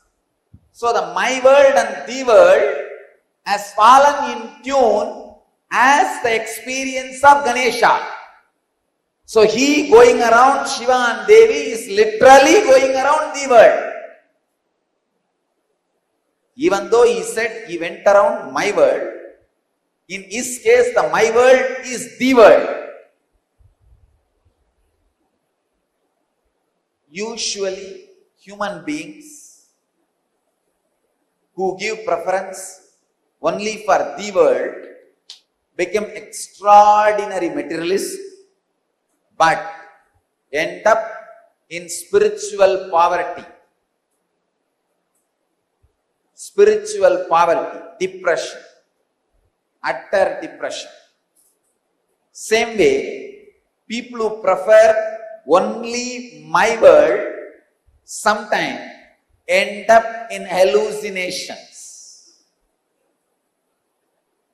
without falling in tune with the world. Understand, the world can't be rejected as you think. Misunderstandings about the world should be rejected. For example, fire is the world. Your fears and misunderstandings about fire should be rejected, not fire itself. You can't reject it. Its existence cannot be denied.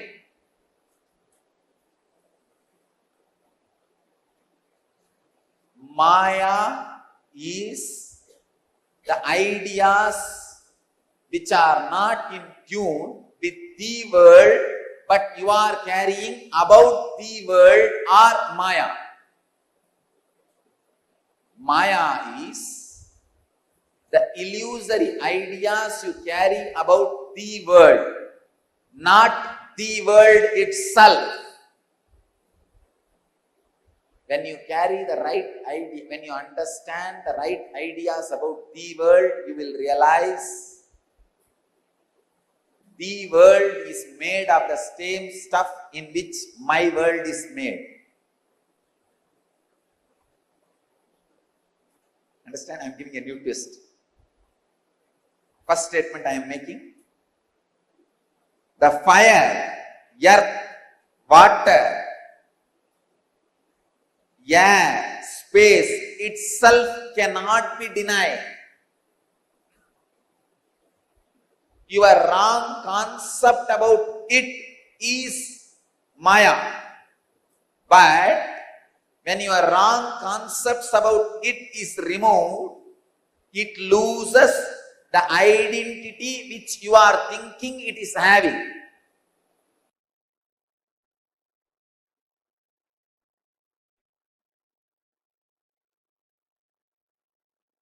One example.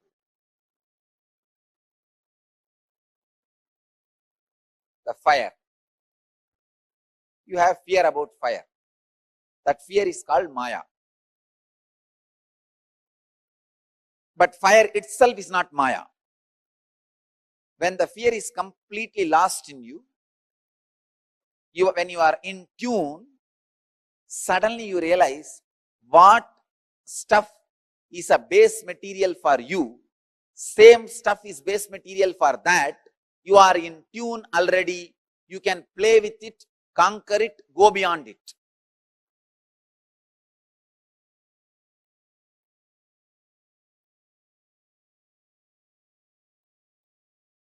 Catch it if you can.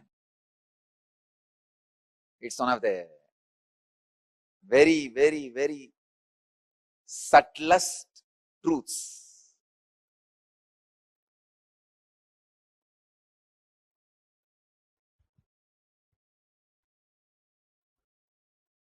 The discrepancy between my world and the world in ideological level is conflict. Discrepancy between my world and the world in practical level is poverty and failure. The discrepancy between the my world and the world in the emotional level is depression. The discrepancy between my world and the world in the conscious level is illusion.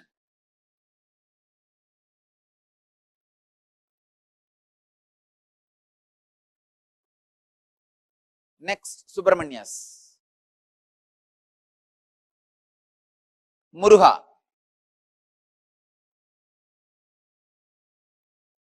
First, he goes around the world. As usual, when you go around the world, you will get into an intense rajas. In that extraordinary rajas, when you claim the victory, he comes back to see already somebody has won the game. It is like, we have a very beautiful story about Bharata, in whose name the whole Bharat is named. He suddenly felt he should conquer the whole world and conquers, reaches the peak of the Meru hills, which is mythological basically in Hindu tradition, to establish his flag. When he goes there, suddenly he finds 10 million flags are there. Means before him 10 million people have conquered the world. All their flags are there. He felt, oh God, where did I land? Then Brahma appears and says, oh my son, do not think you are the first one to conquer the world. Before you, millions of Bharatas have come. Millions of conquerors have come. All of them have conquered this world and claimed it is theirs, it is theirs, it is theirs. For this period, you are claiming it is yours. That's all. Then Bharata realizes, wow. That realization, click, makes him go for doing tapasya and In the tapas, he becomes enlightened. How to be in tune with the world and my world. The balancing of the world and my world happens. Please understand, if you don't balance the world and my world, even if you conquer, it will be suppression of the world, it will get back to you as tsunami. The materialistic civilization is conquering the world without balancing my world, which is leading to all ecological imbalances, all natural calamities. Here, just like Bharata, Muruga comes back after going around 3 times the world, sees Ganesha sitting contently, radiating, and that gives Muruga initiation. Click. So he goes to a private place, Parani, stays there and does tapas, by becoming a sadhu. He becomes a sadhu, leaves everything, goes there and establishes himself in my world. When he is in tune with the world and my world, in the tapas in Parani, he becomes enlightened and starts radiating enlightenment to the world. Understand? The world and my world. You need to understand the whole story in right angle. Don't think he went and stood there in anger and Avai came and sang some songs and then he went away back to Shivan. It is a cinematic version. Exactly this is what has happened. Subramanya, when he sees just the success in the world is not the ultimate, you need to balance, understand, tune with my world and the world, then conquer, then go beyond.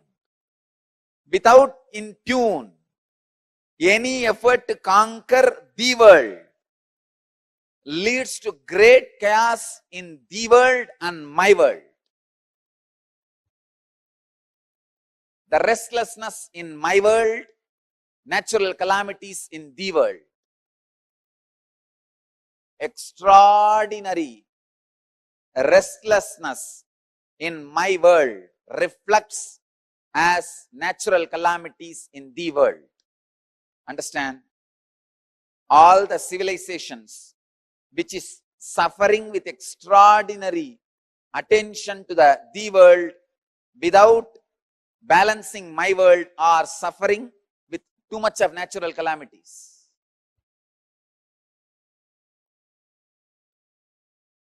If you study, you will understand this truth. Natural calamity means the whole civilization is too much about the world. The balancing of my world is not happening. History should be in tune with mythology. Logic should be in tune with emotion. Facts should be in tune with truth. Binary should be in tune with zero. Understand? The binary logic, linear movement should be in tune with circular movement, logic based on zero. The Indian rishis were able to discover zero just because they were able to understand the secret connection between the world and my world. Only a person who can comprehend the deepest secrets of the world and my world can comprehend the power of zero. Zero cannot be mathematically understood. It is just a theory. If you want to experience zero, you need to make the world and my world in tune.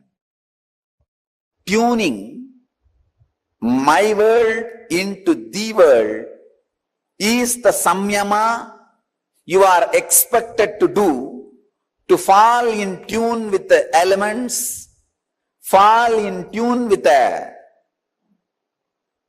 nature by Patanjali. I think this is a very sharp truth, very sharp concept. If you just understand this one story, Ganesha going around and Subramanya going around, you will see, are you going around the world or my world?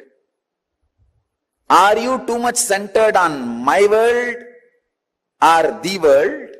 Second, is your my world is really in tune with the world? Is your my world is complete right experience of the world, and the concept you carry about the world in my world, are they your beliefs or experiences? If Ganesha was just believing Shiva and Devi is his world, he wouldn't have won the game.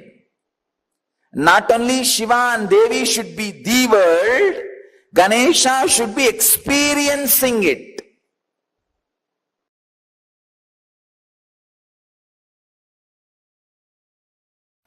Listen, completion with yourself is more like a spiritual practice. It is with completion with others, the life itself starts. Listen, it is from the completion with others, life starts. The completion with others, I can say, this was the greatest contribution of Vivekananda. Swami Vivekananda's greatest contribution to Hinduism. He brought this idea of completion with others to the front. Completion with others is a spiritual quality, that's all. It is necessary for enlightenment. Unfortunately, we always got the idea, if you have incompletion with others, run away to the higher planes where less people are there. No, that is not a solution. That is not a solution.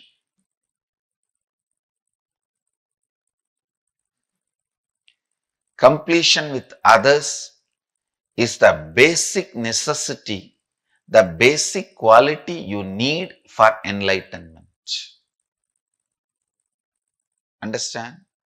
People sometimes ask me, how do I know whether I am suppressing or completing? If you are able to be in the space of completion with others, you are completing inside you with you also. If you are not able to be in the space of completion with others, then inside you are not completing with yourself, you are only suppressing.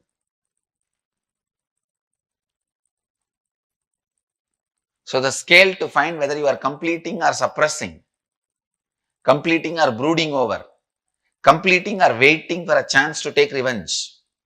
I have seen many people. The name of completion, now I am completing, but I am not going to keep quiet. I will wait for time. When my time comes, I will tell you what to do. I will do what needs to be done. Completion with others is a spiritual practice. Completion with yourself is like Mahadeva. Completion with others is like Devi. Devi is required for the life to happen. That is why in all our temples, I have put Devi along with Mahadeva. I have not put Devi as a separate deity.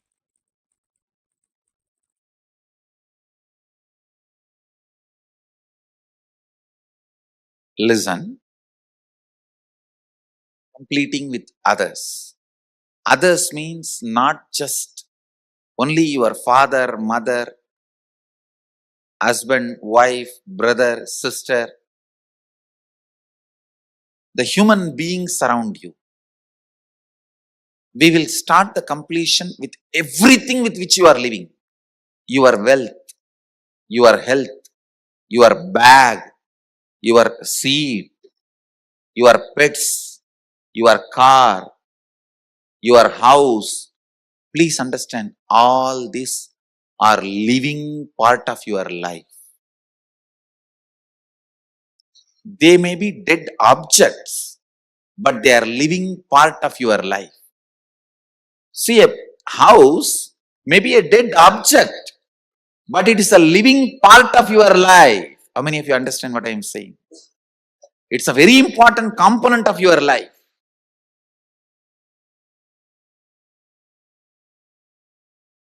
First, we will start completion with all the human beings with whom we are living.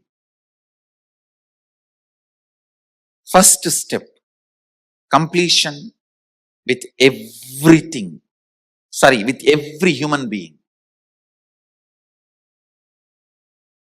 First thing you need to do is deciding, I have to bring completion with others, with whoever I am living. I have to bring completion with whoever I am living. Even if they don't want, I will stretch my best and I will decide I am in the space of completion. Whenever they want, I am open to have them. I am open. I am going to be in the space of completion. Whenever they are also ready, it will become completely complete. Understand? Completion with others does not mean you are going to apologize to them. No. Apologizing is not completion. Asking sorry is not.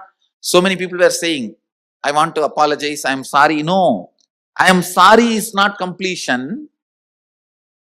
I am deciding to drop hurting pattern in my life or any incompletion, misunderstanding, anything. I am deciding to drop and I am deciding not to bring them, not to give life to it again. See, past, you can't say you are wrong or you are right. No one can say you are wrong, you are right. It is not apologizing. It is not feeling sorry for the past. No. Deciding, I am dropping this incompletion, hangover of the past, and I will not allow this to happen once more. Completion is actually responsibility, not apologizing. See, apologizing or feeling sorry comes out of powerlessness, but completion comes out of responsibility. Understand the difference. Please listen, see the difference. Now when I am saying you need to complete with your mother, with your father, with your brother, with others, I am not asking you to apologize. I am not asking you to call them and say, oh sorry, oh sorry, oh sorry, bus bus. No. No. Feeling sorry comes from powerlessness. That is not completion. When you call, you explain, this is what has been perceived by me. Here, I am not interested in looking into you are wrong or I am wrong. That will only create more and more anger, hatred and suppressed violence. I am only saying one thing. I am ready to drop the past and its powerlessness, incompletion. I am declaring I am dropping the past and I am complete. I don't have incompletion. And I will not create any incompletion anymore. Your decision and declaration, when it reaches them, you will suddenly see they also open up and start coming towards completion. But first, you need to be prepared.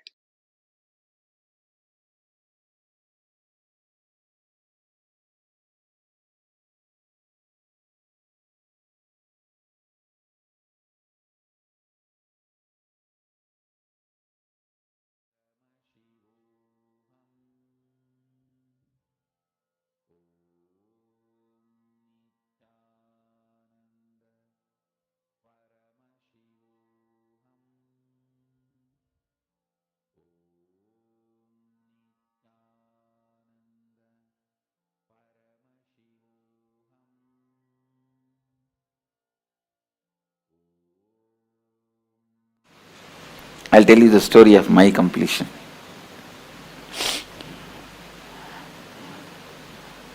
See, when I left the house, I think it was 17 and a half. Many times I ran away from the house, and 17 and a half, once for all I ran away. And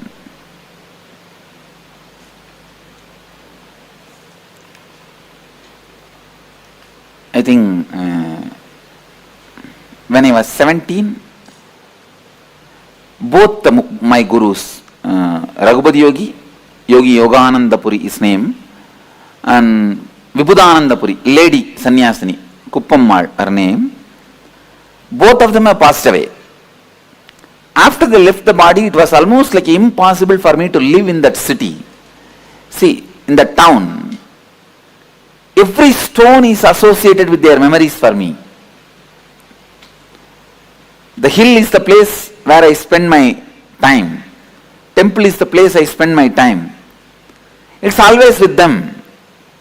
After their death, it was very difficult for me to live in that area, in the same town, so I decided that I will leave the place. Now only we call it as town and all. In those days it was a Pakka village. Pakka village. The whole village is only 5 street. 5 street or maximum I can say 10. 5 to 10, not more than that. Now of course the whole thing is developed and expanded and all that is.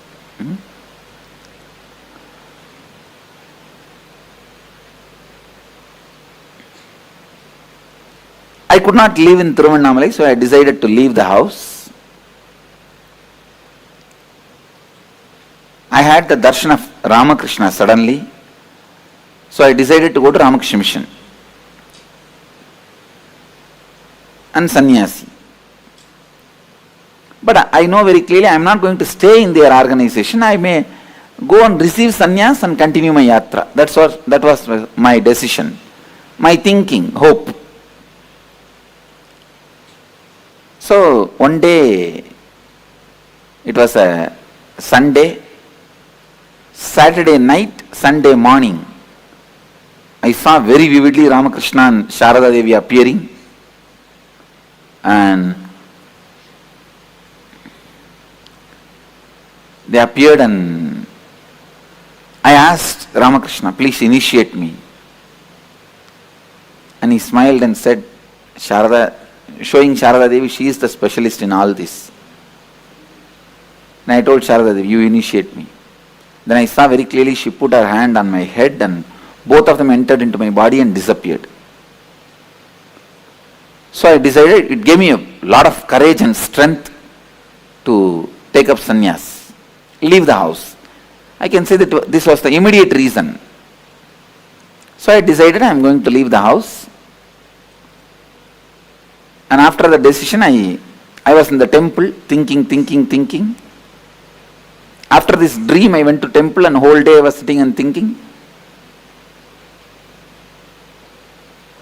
Even next day I was sitting and thinking what to do. Wednesday, Monday, Tuesday, Wednesday, third day, evening I came to my mother. I sat on the door frame. She sat one step below. If any of you talk to my mother, you will understand. Sometimes people ask her, what's the difference you find Swamiji as your son and now? Even I asked her once. She says, I don't find any difference, Swamiji, because even in those days we treated you like this only. We treated you like this only. She will never sit equal to me. And one step below she was sitting. And I was very close with her. Very loving, and I never had any hatred. Very loving. Many times, when I get time, I will go and sit in kitchen with her. She will be cooking, I will be sitting and telling some stories. Had a very friendly relationship with her. And literally, till I left the house, I'll always be sleeping next to her.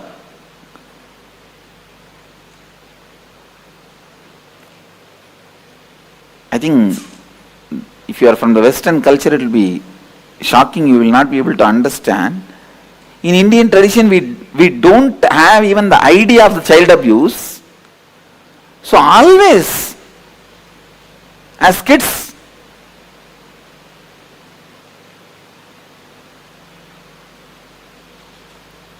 I think now when I listen to the stories, I understand that nowadays, even at the age of 10 or 6, 7, even much earlier, the kids are made to sleep separately.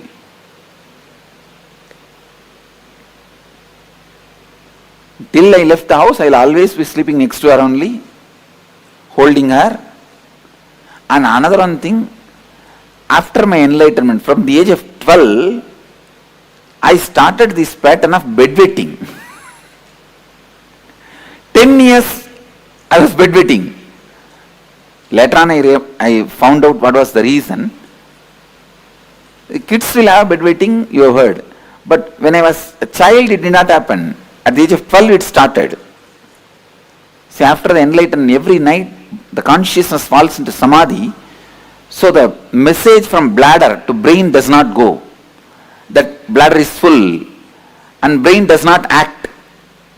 It's in some other state. So I don't get up. Every morning she has to get up and wash the sari and dry the bed in the first floor. It's a routine, but she won't complain even a single day. Single day she won't complain. So I called her and said, I was sitting and I said, I was looking away from her, not looking at her, looking away from her and said, Mom, Swami is going to become a sannyasi. I won't address as me. Only recently I started using this I and me. If you see even my earlier discourses, you will not see anywhere this I and me. It's Ramakrishna style. And only very recently only I started using I and mine. I, me, all these words. Otherwise I will tell only Swami.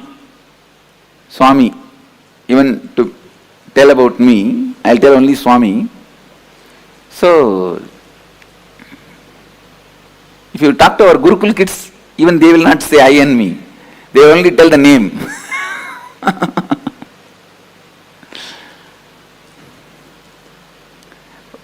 Because I am talking to people, otherwise people get confused. If I go on telling the story, Swami told, Swami did, Swami this, then finally they ask which Swami.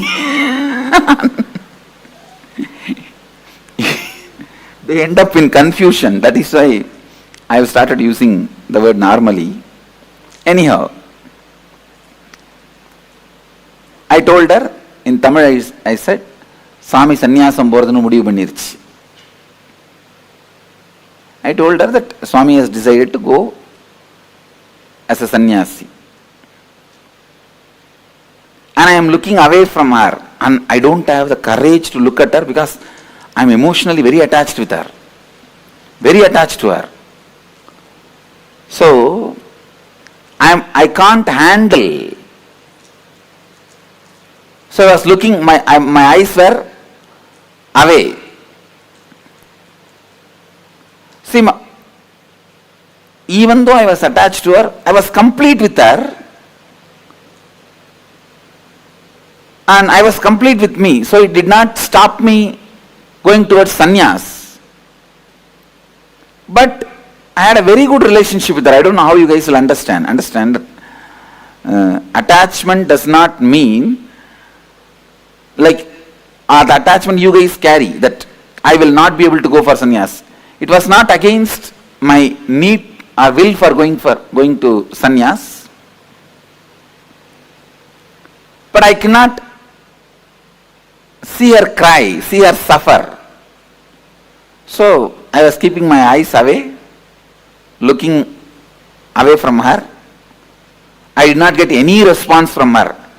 No words. After a few minutes, as usual, what women will do? Oh! And I am getting that slowly, that sound of she crying. Even then, I did not turn my eyes towards her. And I said, what do you mean? You mean to say I should not go? She said, no, I can't stop you. I am not able to handle, so I am crying. She said such beautifully, I can't stop you. In Tamil she said, சாமி என்னால் நிறுத்த முடியாது, என்னால் handle பண்ண முடியல, அழறேன்.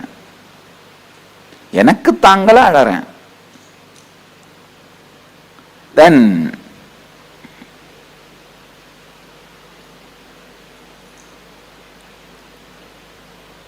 she hugged me, and usually I am a very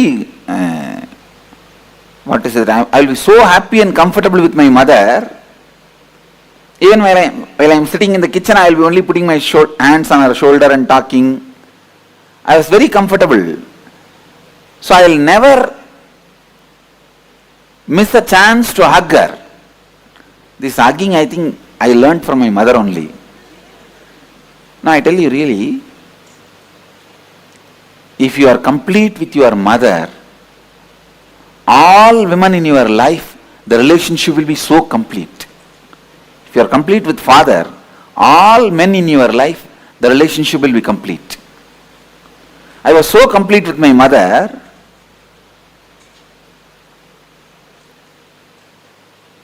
but when she hugged me, I did not even hug her back, and before she could be complete with that hug, I moved my body. She understood, I don't want her to hug me now. She understood, I'm moving out. She just took her hands off and she moved, and she was wiping the ears and crying. Immediately my father came from behind and said, my father was actually shouting at my mother, did you disturb Swami in some way? Why is Swami suddenly telling he is leaving the house? We are after all taking care of him nicely. And he has no courage to talk to me directly. I turned back. இப்போ யாருக்கு சொல்றீங்க? I asked him, now to whom are you talking? He just kept quiet. No, I did not tell anything. And he went away. And then the drama started.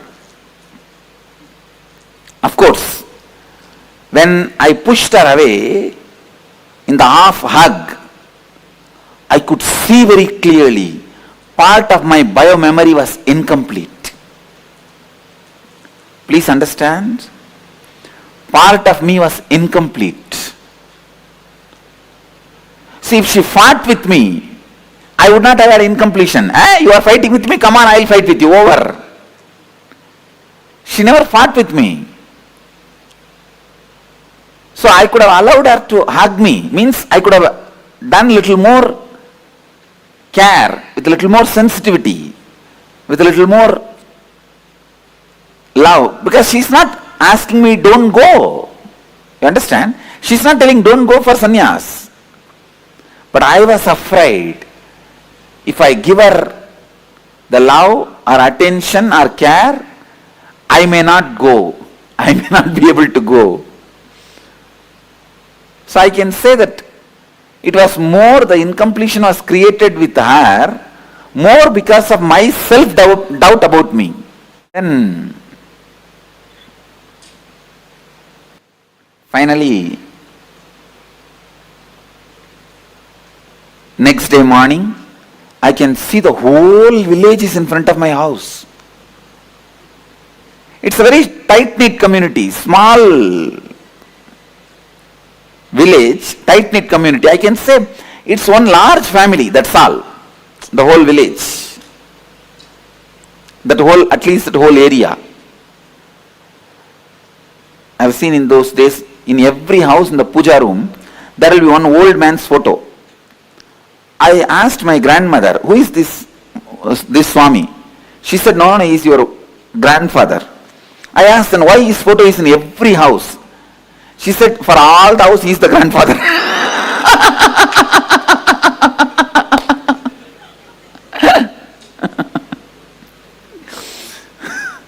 So, no other entertainment. They will have 2-3 wives and no TV also those days. This is the only entertainment. Each house will have half a dozen to dozen. Zamindar means landlords. And I have seen the original house was 80,000 square feet. But when I was born and a lot was sold. They will part by part they sold. But the original house print, I saw in the town plan, still one small bit is there as it is. I am trying to buy, these fellows are not giving me, just to make like a memorial, one bit, same construction is there as it is, the stone construction and the teak wood. Any of you have seen that kind of houses? Soon you will see in Biddi, we are going to do 4-5. It's a typical old style house. It's a tight-knit family, the whole family is there. Usually if somebody dies, their body will be kept in the hall, the sofa, and the whole family will gather.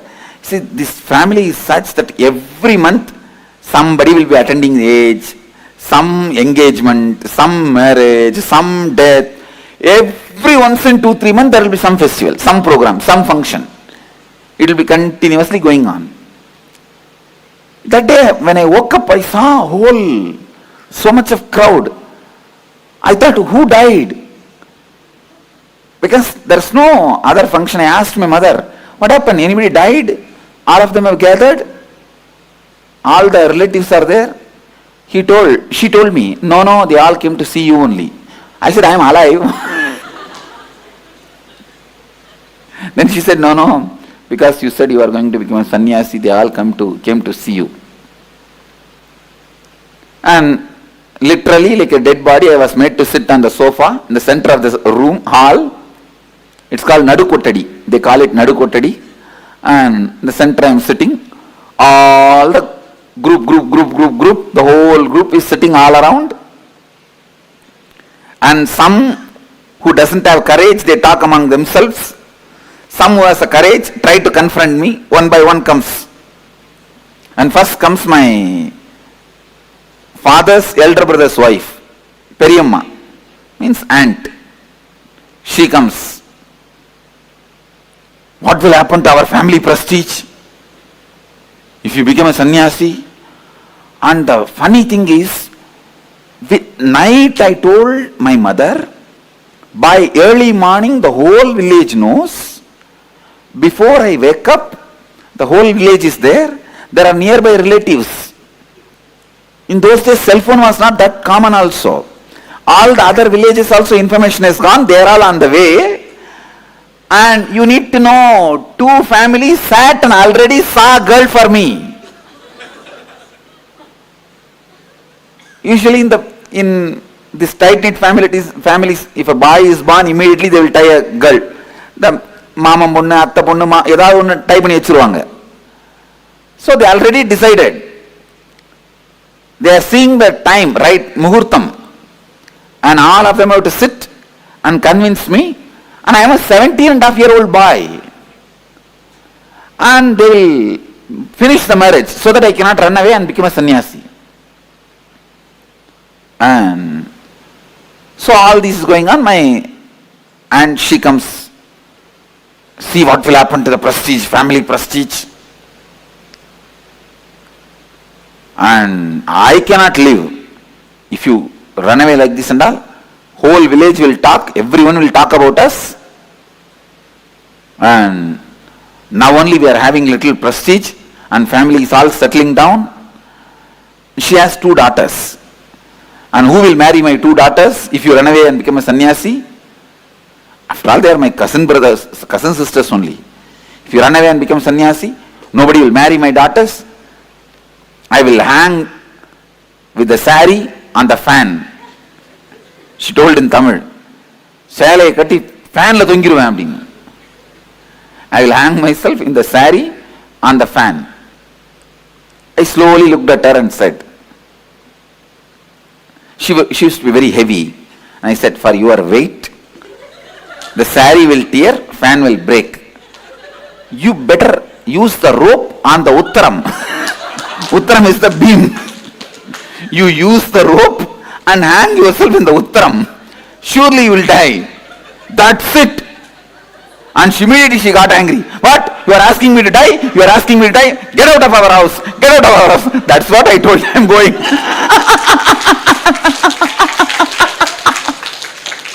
I told her. That is what I am telling. I am going.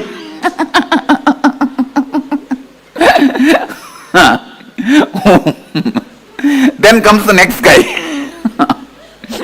If you are from South India, you can literally enjoy the whole scene. You can visualize the whole scene and see. These fellows are so bothered about what others will talk about us. The whole life goes with that only. And then comes my uncle, means my father's sister's husband. Mama, my uncle, he comes. We are all living in the house and living a spiritual life. Are we all not living a spiritual life? Why don't you do that? Why do you want to leave the house? He is a drunkard. He is alcoholic. So, but I used to have a lot of respect for him. I just put my hands like this only and stood up from the sofa. In Tamil I said, Ada loose. That's the way I started. The loose. நீ காலைல எந்திரிச்ச உடனே சாராயிரம்னா மூஞ்சி கழுவுற, உனக்கு ஆன்மீகத்துக்கு என்னடா சம்பந்தம்? I spoke in singular. I used to be very respectful, but that day all my kundalini was up and alive. And I said, hey, fool. Loose is the, fool is not the right word. You understand as loose itself. Loose. You early morning you wash your face only with the alcohol. And what kind of spirituality you are talking about? He was so angry because in public, in front of everyone, I told he is alcoholic. Because in the village, even if they drink, they will be very secretly, they will drink. And they will not drink in the house and all, they will drink and come very, and they will have a backside door, they will slowly enter. And that time only that cat will fall on them. It will be very secret. It will not be known to others, especially to kids. In front of public, no one will speak. And even the relatives will not sit together and drink. This fellow will go separately and drink and come. This fellow will go separately and drink and come. In the alcohol shop, even if they meet each other, they will put the towel and cover the face. And because I told him that he is alcoholic in front of the whole group, that's it. Hey, you told me I am a drunkard? Get out of our house. Get out of our house. I said, that is what I am telling.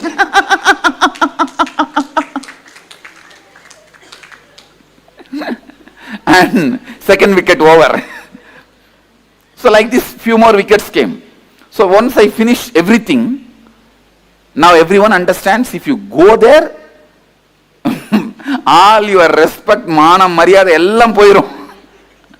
They understood. I am not going to bother about anybody. The way I was answering or talking, they all are very clear that now nothing can be done. They all kept quiet. And then some more relatives, whoever need to come. 3 days, the whole house was full of these relatives. Some trying to convince me, some from distance itself they will talk. And the way I answered, they got so frightened. Actually, my uncle's daughter only they were planning. This same guy only I said, you are a drunkard. That's it. Now I means I will not give my daughter to you. Who asked? I never asked. You planned. What can I do? And then they were planning these, that, and they tried to call my college friends. And whether they will be able to give any advice to me. And nothing worked out. Finally, third day, Wednesday I told them, and Thursday, Friday. And of course, even Saturday I was there. Saturday I did not stay in the house, I went out. Sunday I left the house, that's all. Next Sunday I left the house. After that, there was no contact between me and them. They heard once I am in Ramakrishna Mutt, and when they came, I just saw them from distance and went away. That's all. And anyhow, I left the house and traveled and had different experiences, saw the different monks and sannyasis, everything, and had my realization, my life mission, everything. And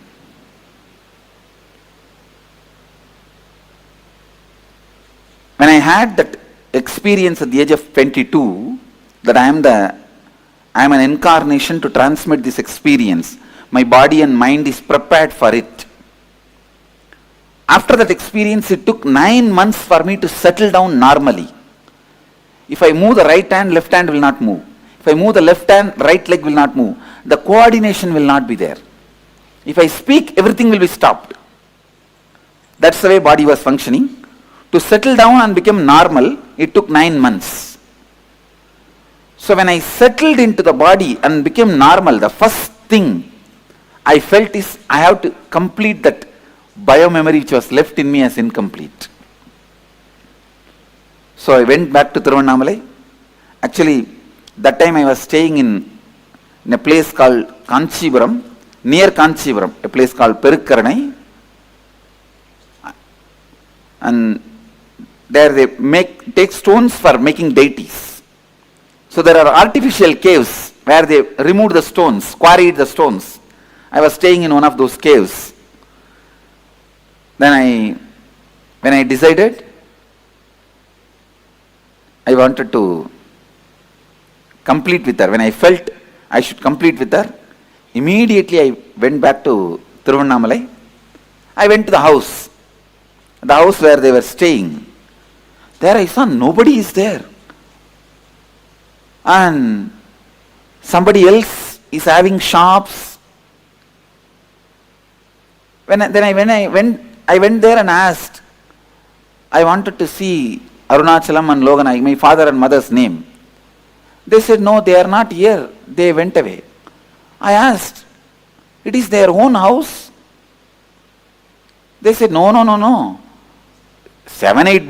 8 years before they sold this house, they went away. I asked them, where are they? Do you know the address? They said, we don't know where they are. We don't even know whether they are in Tiruvannamalai. We don't have any idea. When I was inquiring, they thought that I am coming there for food, because my mother had a wonderful habit, which is from my grandfather. Every day, she will go and find some sadhus and get them and give them food. My grandmother also had this pattern. Every day, she will go and find some sadhus from the temple and get them, give them food, only then she will eat. My father's mother and mother's father, both of them had this habit. So sadhus will come regularly to have food. So these guys thought I came for food. So they said, we will give you food. I said, no, I just wanted to meet them, that's why I came. So I do not know now where they are. I went to temple and sat there. It's already maybe around night 8 o'clock. I thought in the temple at least some of the friends or relatives will come. I'll see them or they will see me, then I'll ask them. When I was sitting in the temple, first time after 9 months, I felt the hunger. Because I settled into the body. That was the exact day I settled into the body. It was Deepavali day. And I settled into the body. And I think next day to Deepavali, Amavasya, I went to Tiruvannamalai. First time then I thought, what is this? In the stomach something is going on. Then I realized, oh God, it's hunger. Because the 9 months, hunger, thirst, everything disappeared from the body. All human activities have disappeared from the body. No one to. No one to. Means when nothing goes inside, how anything can come out. And even if we eat little bit, I think whether it's completely gets assimilated, I don't know.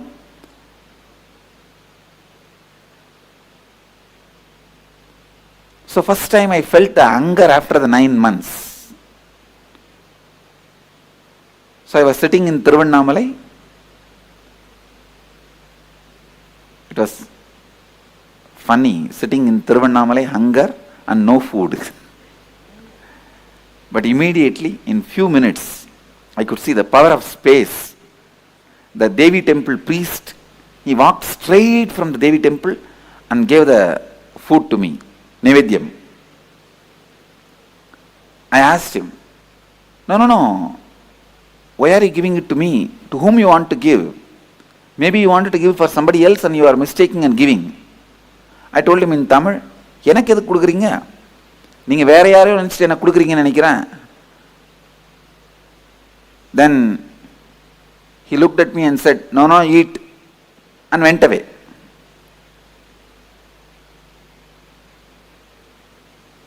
After I ate and washed the hands and I was sitting, from distance I saw one young man saw me and started running.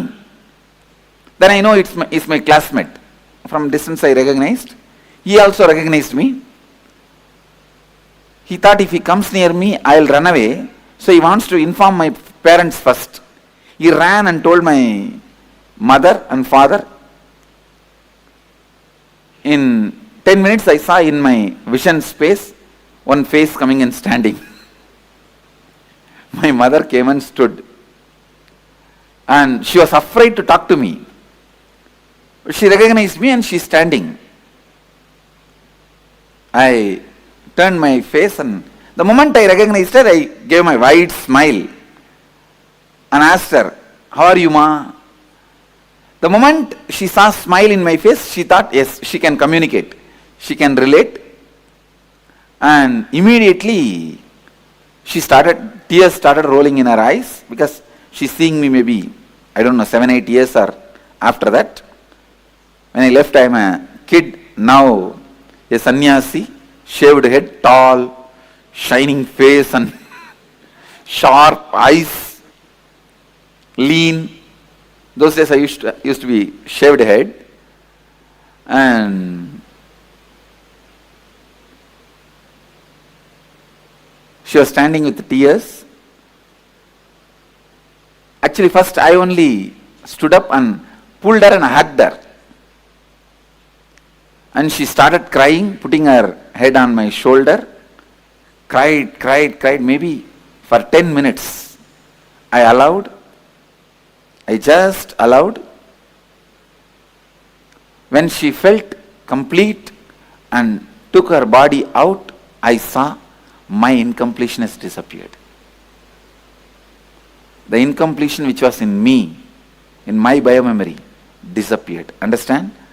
The one hug, incomplete hug, which I separated my body, where I pulled myself out, that incompletion, which was in my biomemory, became complete when I hugged her again and allowed her to express the love. Then she said, please come and eat in the house. I said, now I am a sannyasi. If you give Purna Kumbha and offer the food in the banana leaf, like yesterday we served, I'll come and eat. She said, yes, I'll do. Next day she did all that ritual and I went and ate and came back. The moral of the story is, even if you are an incarnation, you have to complete. Understand? Even if you are an incarnation, you have to complete.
First, nothing can be destroyed. Please understand, none of your actions, thoughts, plans, emotions, words, nothing can be destroyed. Everything is addition to existence.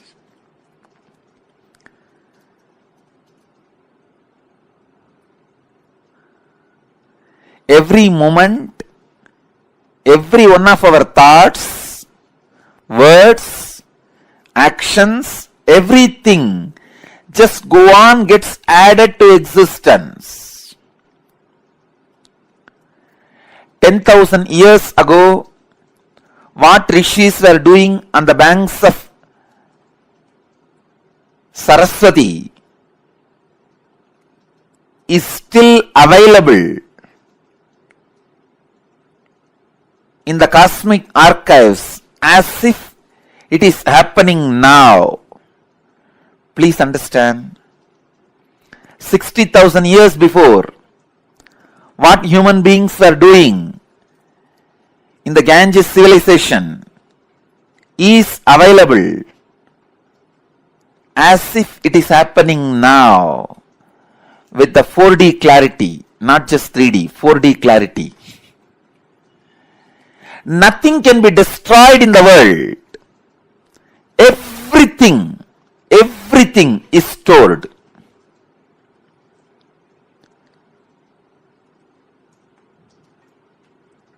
Akashic records are the cosmic archives of everything happened, happening, will happen. And one more important sacred secret you need to understand, time is not free as you think, past, present, future. It is a small mind which cannot see things as it is, which constantly needs to segregate.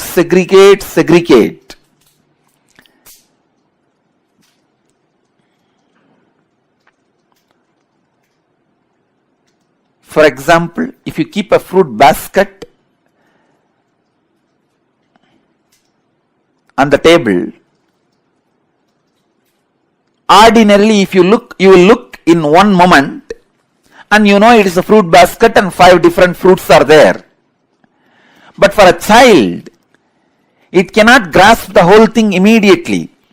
It will say first, oh, banana, then mango, pineapple, apple. It can understand only one by one. Same way, the past, present, future, in Sanskrit we call it Kala. Only a ignorant mind which cannot grasp perceives as past, present, future, but in truth it is not 3 different things. An enlightened being sees Kala as one entity, one experience, one reality. Continuously, wise men all over the world, again and again, in all religions, repeat this one truth. History repeats itself. Understand, the patterns are same. So it is not even repeating, it is rebeating. The whole life is certain rhythm with certain beats.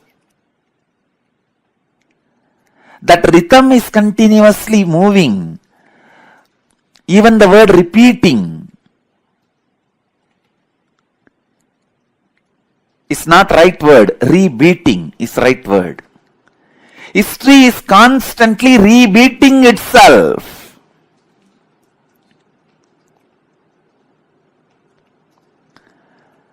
Because past is not independent of future and future is not independent from the past. They are just single unit.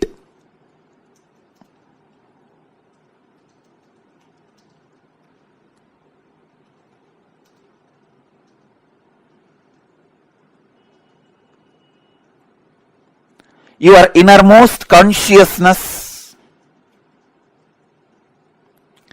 can just experience all three at a time. Simply, it can experience.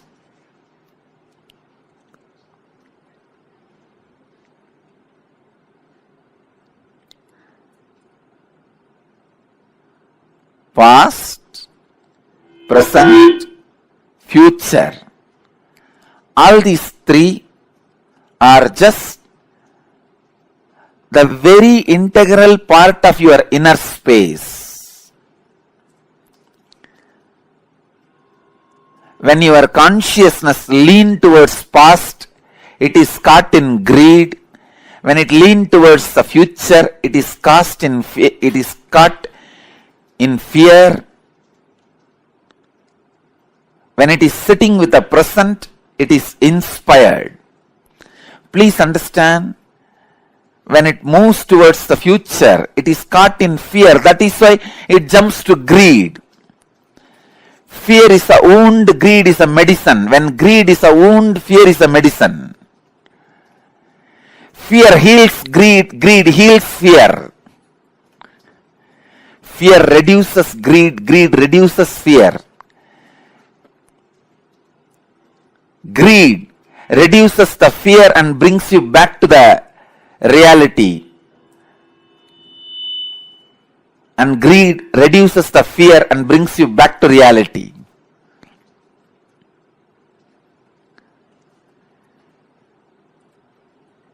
Past, present, future. All three are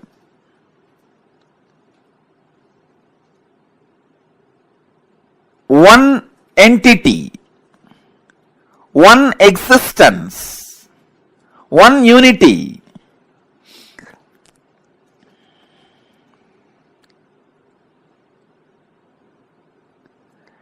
Just with the consciousness which does not get stuck in the fear or in the greed, you can see the whole.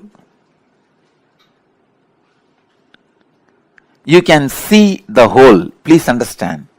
You can see the whole.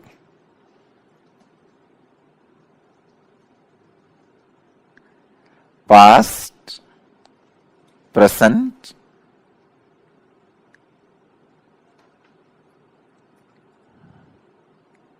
and future.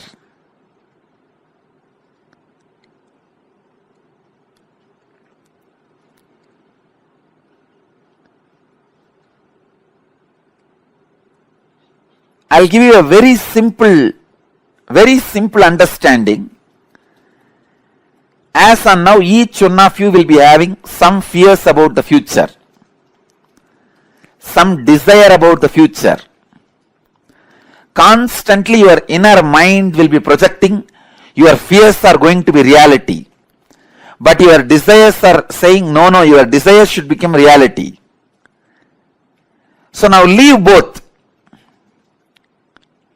Leave the fight to your fears and desires. You just back out in the fight without supporting fear or desires. Please understand. If you just distance yourself from your fears or desires, even now, just distance yourself, back out, and look at the future without any of the projection. You will simply be able to see your past, your future, your present. All three of them does not have watertight compartmented separation or boundary walls. It is just one flowing into the another. Akashic records are the verbal, visual, five-dimensional document. When I say five-dimensional, I mean any incident as it is happened, including the smell that was there at that moment. The smell and the feeling of touch means the weather, temperature, visual, sound, and the emotion. All five dimensions are packed and recorded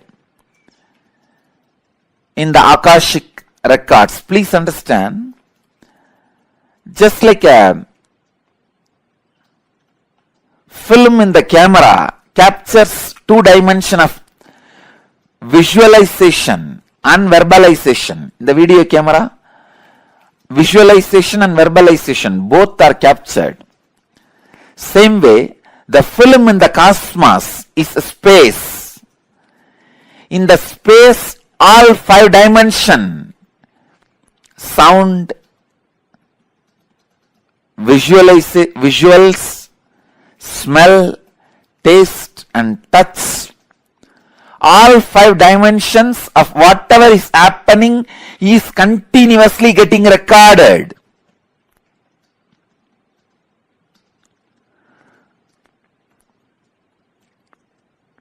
As the future is nothing but the extension of the past, the future is also predetermined. The major course of the future is predetermined. Please understand. In the past, in India, people were sitting on the floor, having plates and eating with the hands.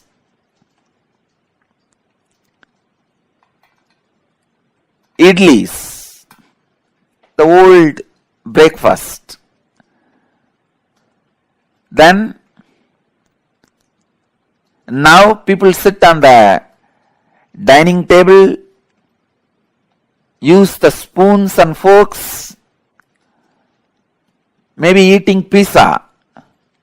In the future, they may be sitting somewhere, eating something, using something.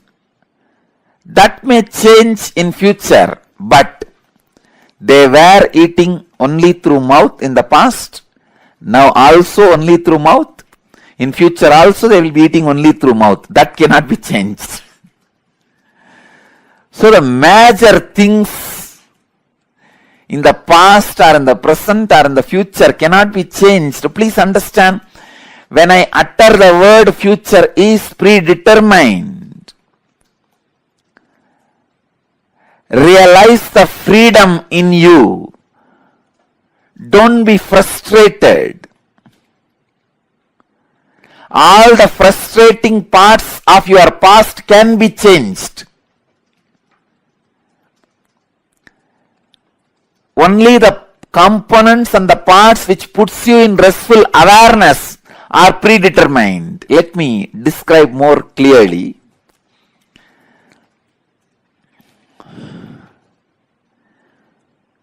The parts which affects you with fear and greed always have a possibility for innovation. If you are affected by the fear of a snake or greed of something, those things can be changed in your future because that is not reality. But there is something which is reality, which always puts you in restful awareness, that cannot be changed. Let me give you one example from Vedanta. I know I am talking about very subtle concepts, very subtle truths. If you are a new person, new visitor, and it is too much for you, I sincerely apologize. But the subject Akashic Records is too big subject. I have to reveal the truths.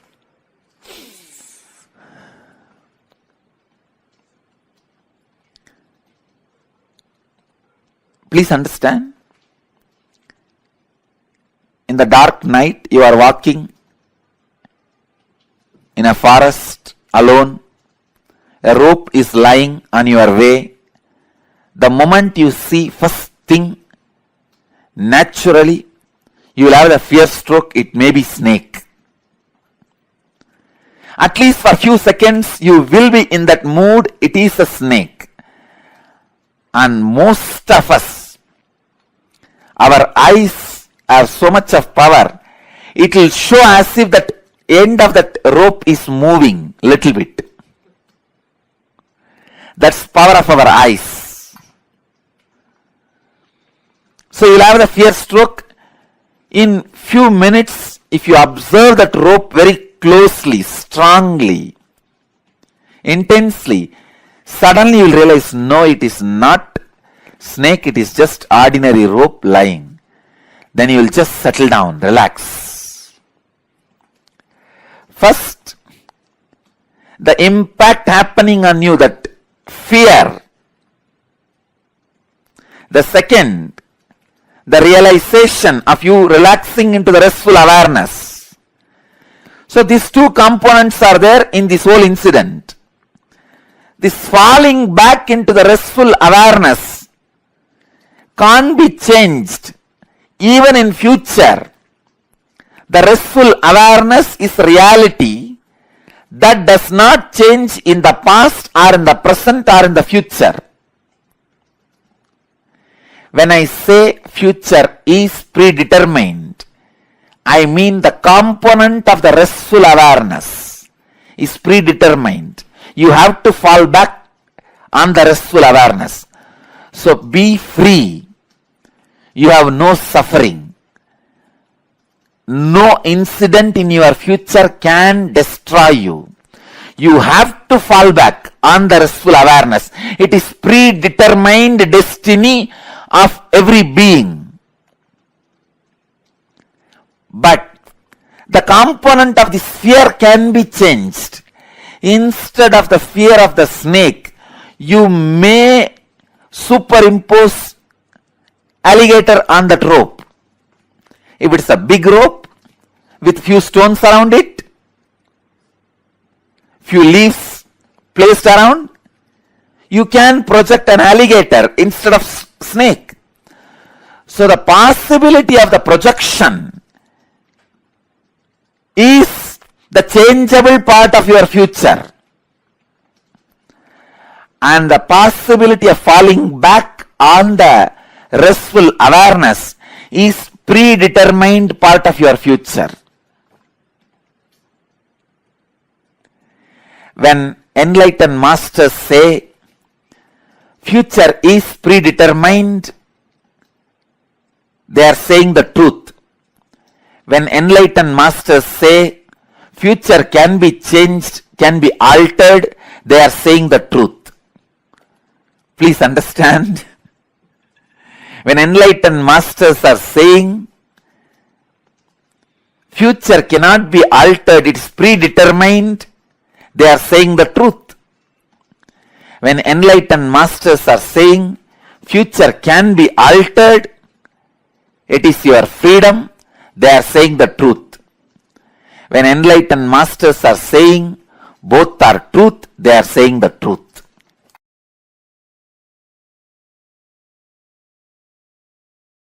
The Akashic records are, it's like a password being handed over to you. All the informations are there and this is the password, please see it, that's all. The Akashic records are like DNA of the universe. Each soul has its own Akashic records and there are collective records of all souls of all journeys. That's what I call all souls of all journeys, is what I call Hiranyagarbha. So now I'll add some of my insights. First thing, understand, all the information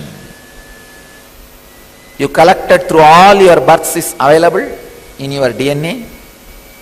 Second, you can access some of them just to understand and not to waste the time doing the same actions again and again, thinking you will have the joy end of this action. See, it's like if you have done certain action and you did not receive the joy which you wanted, and if you forget that you did that action and did not have the joy, you will be trying it again and again in various ways. But if you remember, you did this action, did not have the joy, you will not try it again. You will not waste your time on it again. So accessing DNA code, reading Akashic record will be useful in that way for you to become enlightened. Not to waste your time on the foolish things which you are trying to do again and again and again. For example, fighting with the master. You know, end of the day I am only going to win. And even if I let you win, means you are losing the whole game. That is why I am just letting you win, or feeling that you are winning. This is one of the major foolishness. But if you have the access to Akashic record, even once or twice, if you have access to the past once or twice, through your DNA, suddenly you will be awakened. Oh God, how many times I will be doing this same foolishness? It is time. Start living, doing, and no making decision. You will learn the art of surrender. You will learn the art of surrender in your practical life. That's why sometimes I encourage few people to go for this Nadi reading. Because this Nadi reading is Akashic records outside your DNA. Sometimes it will not be 100% perfect and you will not have a trust also. Even if they miss one information, did not read properly, because it is so subtle, not only the word, even the interpretation. So subtle, sometimes you will miss one information, that reader misses one interpretation and you lose trust over the whole thing. Try to read the Akashic records inside the DNA. That is why sometimes I read your DNA and tell you. Then if you go and see the Akashic record and matches, then you will have the tremendous respect on my word, which I read as your Akashic record, and the Nadi, which is the outside Akashic record.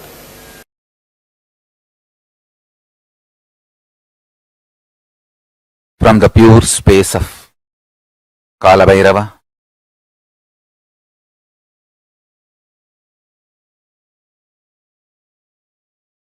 Paramashiva is revealing all these great truths to the world. Please listen and internalize.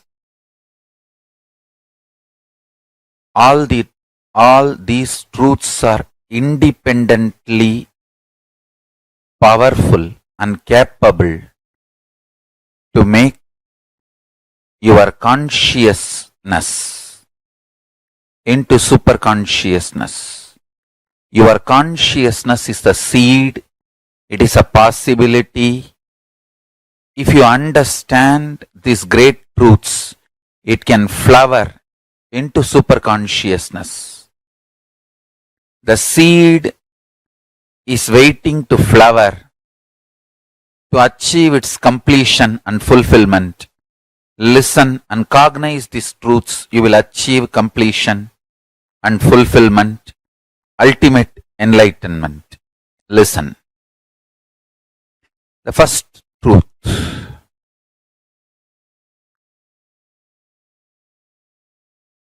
Kala continuously meets your consciousness now, now, now. So the mood of your body, your mind, your physiology, your psychology, you keep now, plays a very important role in your whole life. If you keep the now in incompletion or hopes, that will continue forever. If you keep the now in the completion and clarity, that will manifest forever. Kala does not meet your consciousness in the past or in the future. He meets your consciousness now, in the present. So, again and again, during your present moment, be in the space of completion. Learn to bring completion to yourself, restful awareness to yourself now, and do not have guilt or worry if you have the influence of the past and influence of the future on present now. Guilt or fear is a one more incompletion that is not going to help. So, not engaging with guilt, not engaging with fear, unclutching with fear, incompletions, guilt is the right attitude. Understand the official attitude towards incompletions, towards guilt, towards fear is unclutching, and all the further manipulation of fears, if you unclutch, life will become worse. All those fears are manipulation of fears. All those multi-level fears do not have the real existence. They are delusion. Constantly invading your inner space to destroy the possibility of enlightenment. Please understand. Anyone who comes to simple awareness stops behaving agitated, immature, rough, like multiple personality,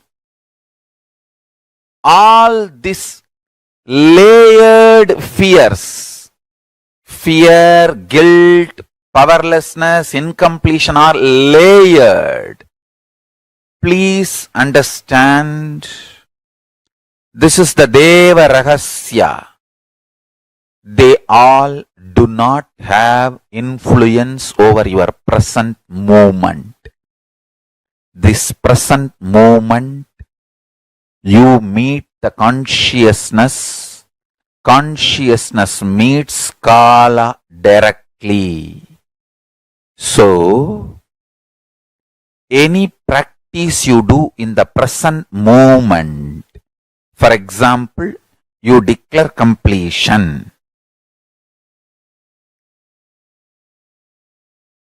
Immediately, even 2000 years of incompletion has no power over you. This is Deva Rahasya. Understand? This Deva Rahasya can empower the truth in you just like that. You can manifest Paramashiva now. Only thing, don't become arrogant. Don't become arrogant. When this truth was given to Brahma, he became Paramashiva. He became one with Paramashiva. But unfortunately, he could not maintain himself in that state. He started developing arrogance and started abusing Shiva and Guru. Paramashiva, who gave this truth to Brahma as Guru, he started abusing the Guru, thinking that he knows the whole business trick or trick of the trade or the whole thing. Then Kalabhairava manifests and removes his one head and makes him understand the truth ultimate, and again gives him back the Parabrahma space, and Brahma continues to do his responsibility of creation. Understand, Kala Bhairava is eternal compassion, eternal love. Whenever you express love, even in simple acts, like giving a smile, giving a sweet hug, without calculating, even simple act you do, the strength you feel is Kala Bhairava's strength. It is Kala Bhairava's strength. Extreme compassion, extreme joy, extreme ecstasy.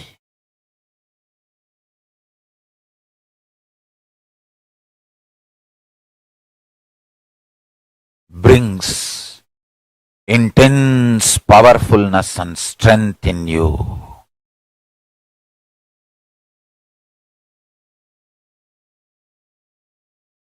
Just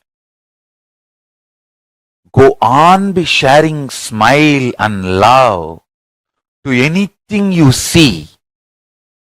Hug anything you see.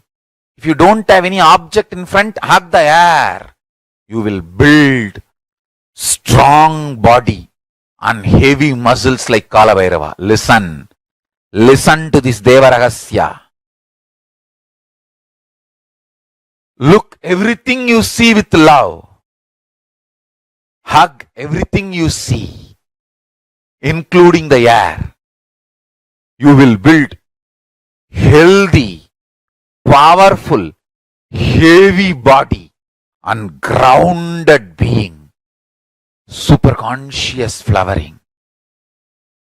Sannyasa is seeing everything you see through love, hugging everything you see.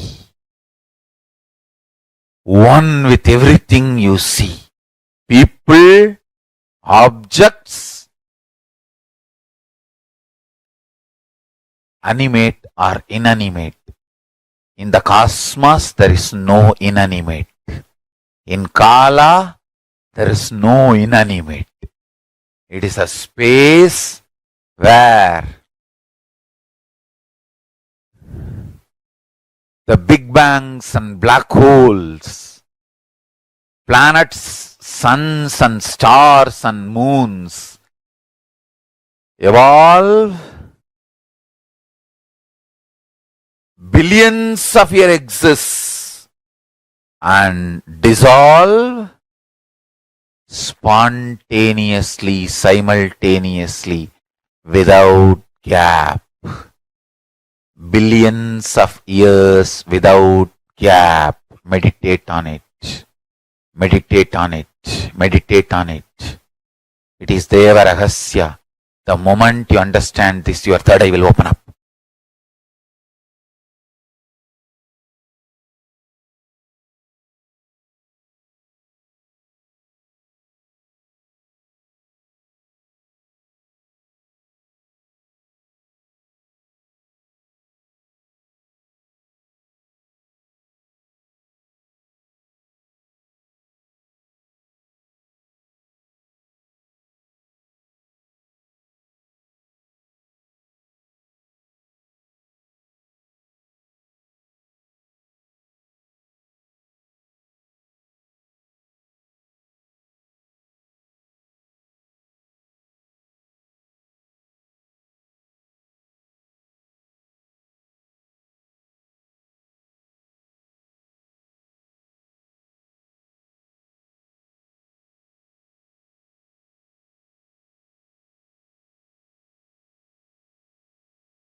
காளியின் ஆட்டத்தை ஆனந்தத்தை ஆனந்தத்தொடு ஆடிய ஆட்டத்தை கண்டோர் உயிருக்குளெல்லாம் இறங்கி குண்டலினிவில் உயிர்ப்பிக்கச் செய்து மாய மனத்தின் இருளை அகற்றி மாயம் அழித்து மங்களம் தந்து குரு பக்தியும் சிவ பக்தியும் பரமசிவ பக்தியும் பரமசிவ சக்தியும் அளிக்கின்றேன். மனமாயை விடுத்து குரு பதத்தை பற்றுங்கள்.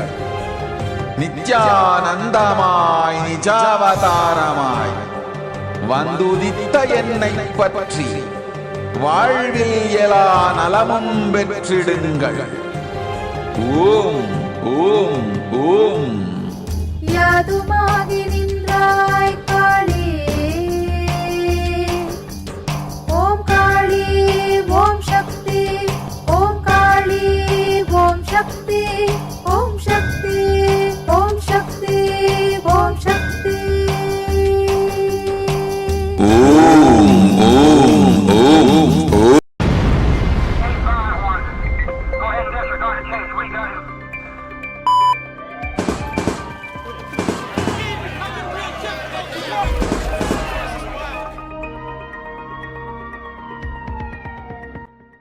இஸ்ரேல் பாலஸ்தீன துக்கம் அழிந்து போரொழிய வேண்டுமென்று கேட்கின்றார். நடக்கின்றது இந்த யுத்தம், இது முடியாது. மூண்டெழுந்து மூன்றாம் யுத்தமாய் உலகம் முழுவதும் பரவ இருக்கின்றது. தெரிந்து கொள், 3 ஆண்டுகளுக்குள் இது 3ஆம் யுத்தமாகும். முளைத்திருக்கும் விதை இது.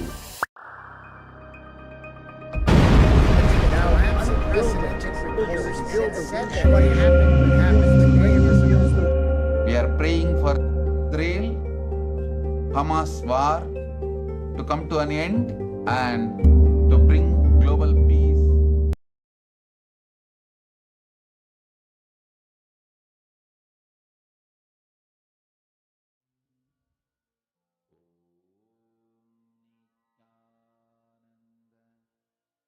Paramashivoham.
Now it is time for all of us to receive the darshan of Parashakti.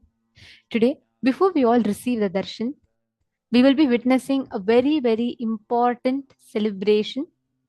Today is auspicious occasion of Sharad Purnima, and on this auspicious occasion, the Kailasa temples across the globe is celebrating the Aipasi Annabhishekam, and we request all the participants, every one of you, to please sit and let us all enjoy the Aipasi Annabhishekam. And right after that, we will all be entering into the darshan of Devi Paramashiva Shakti.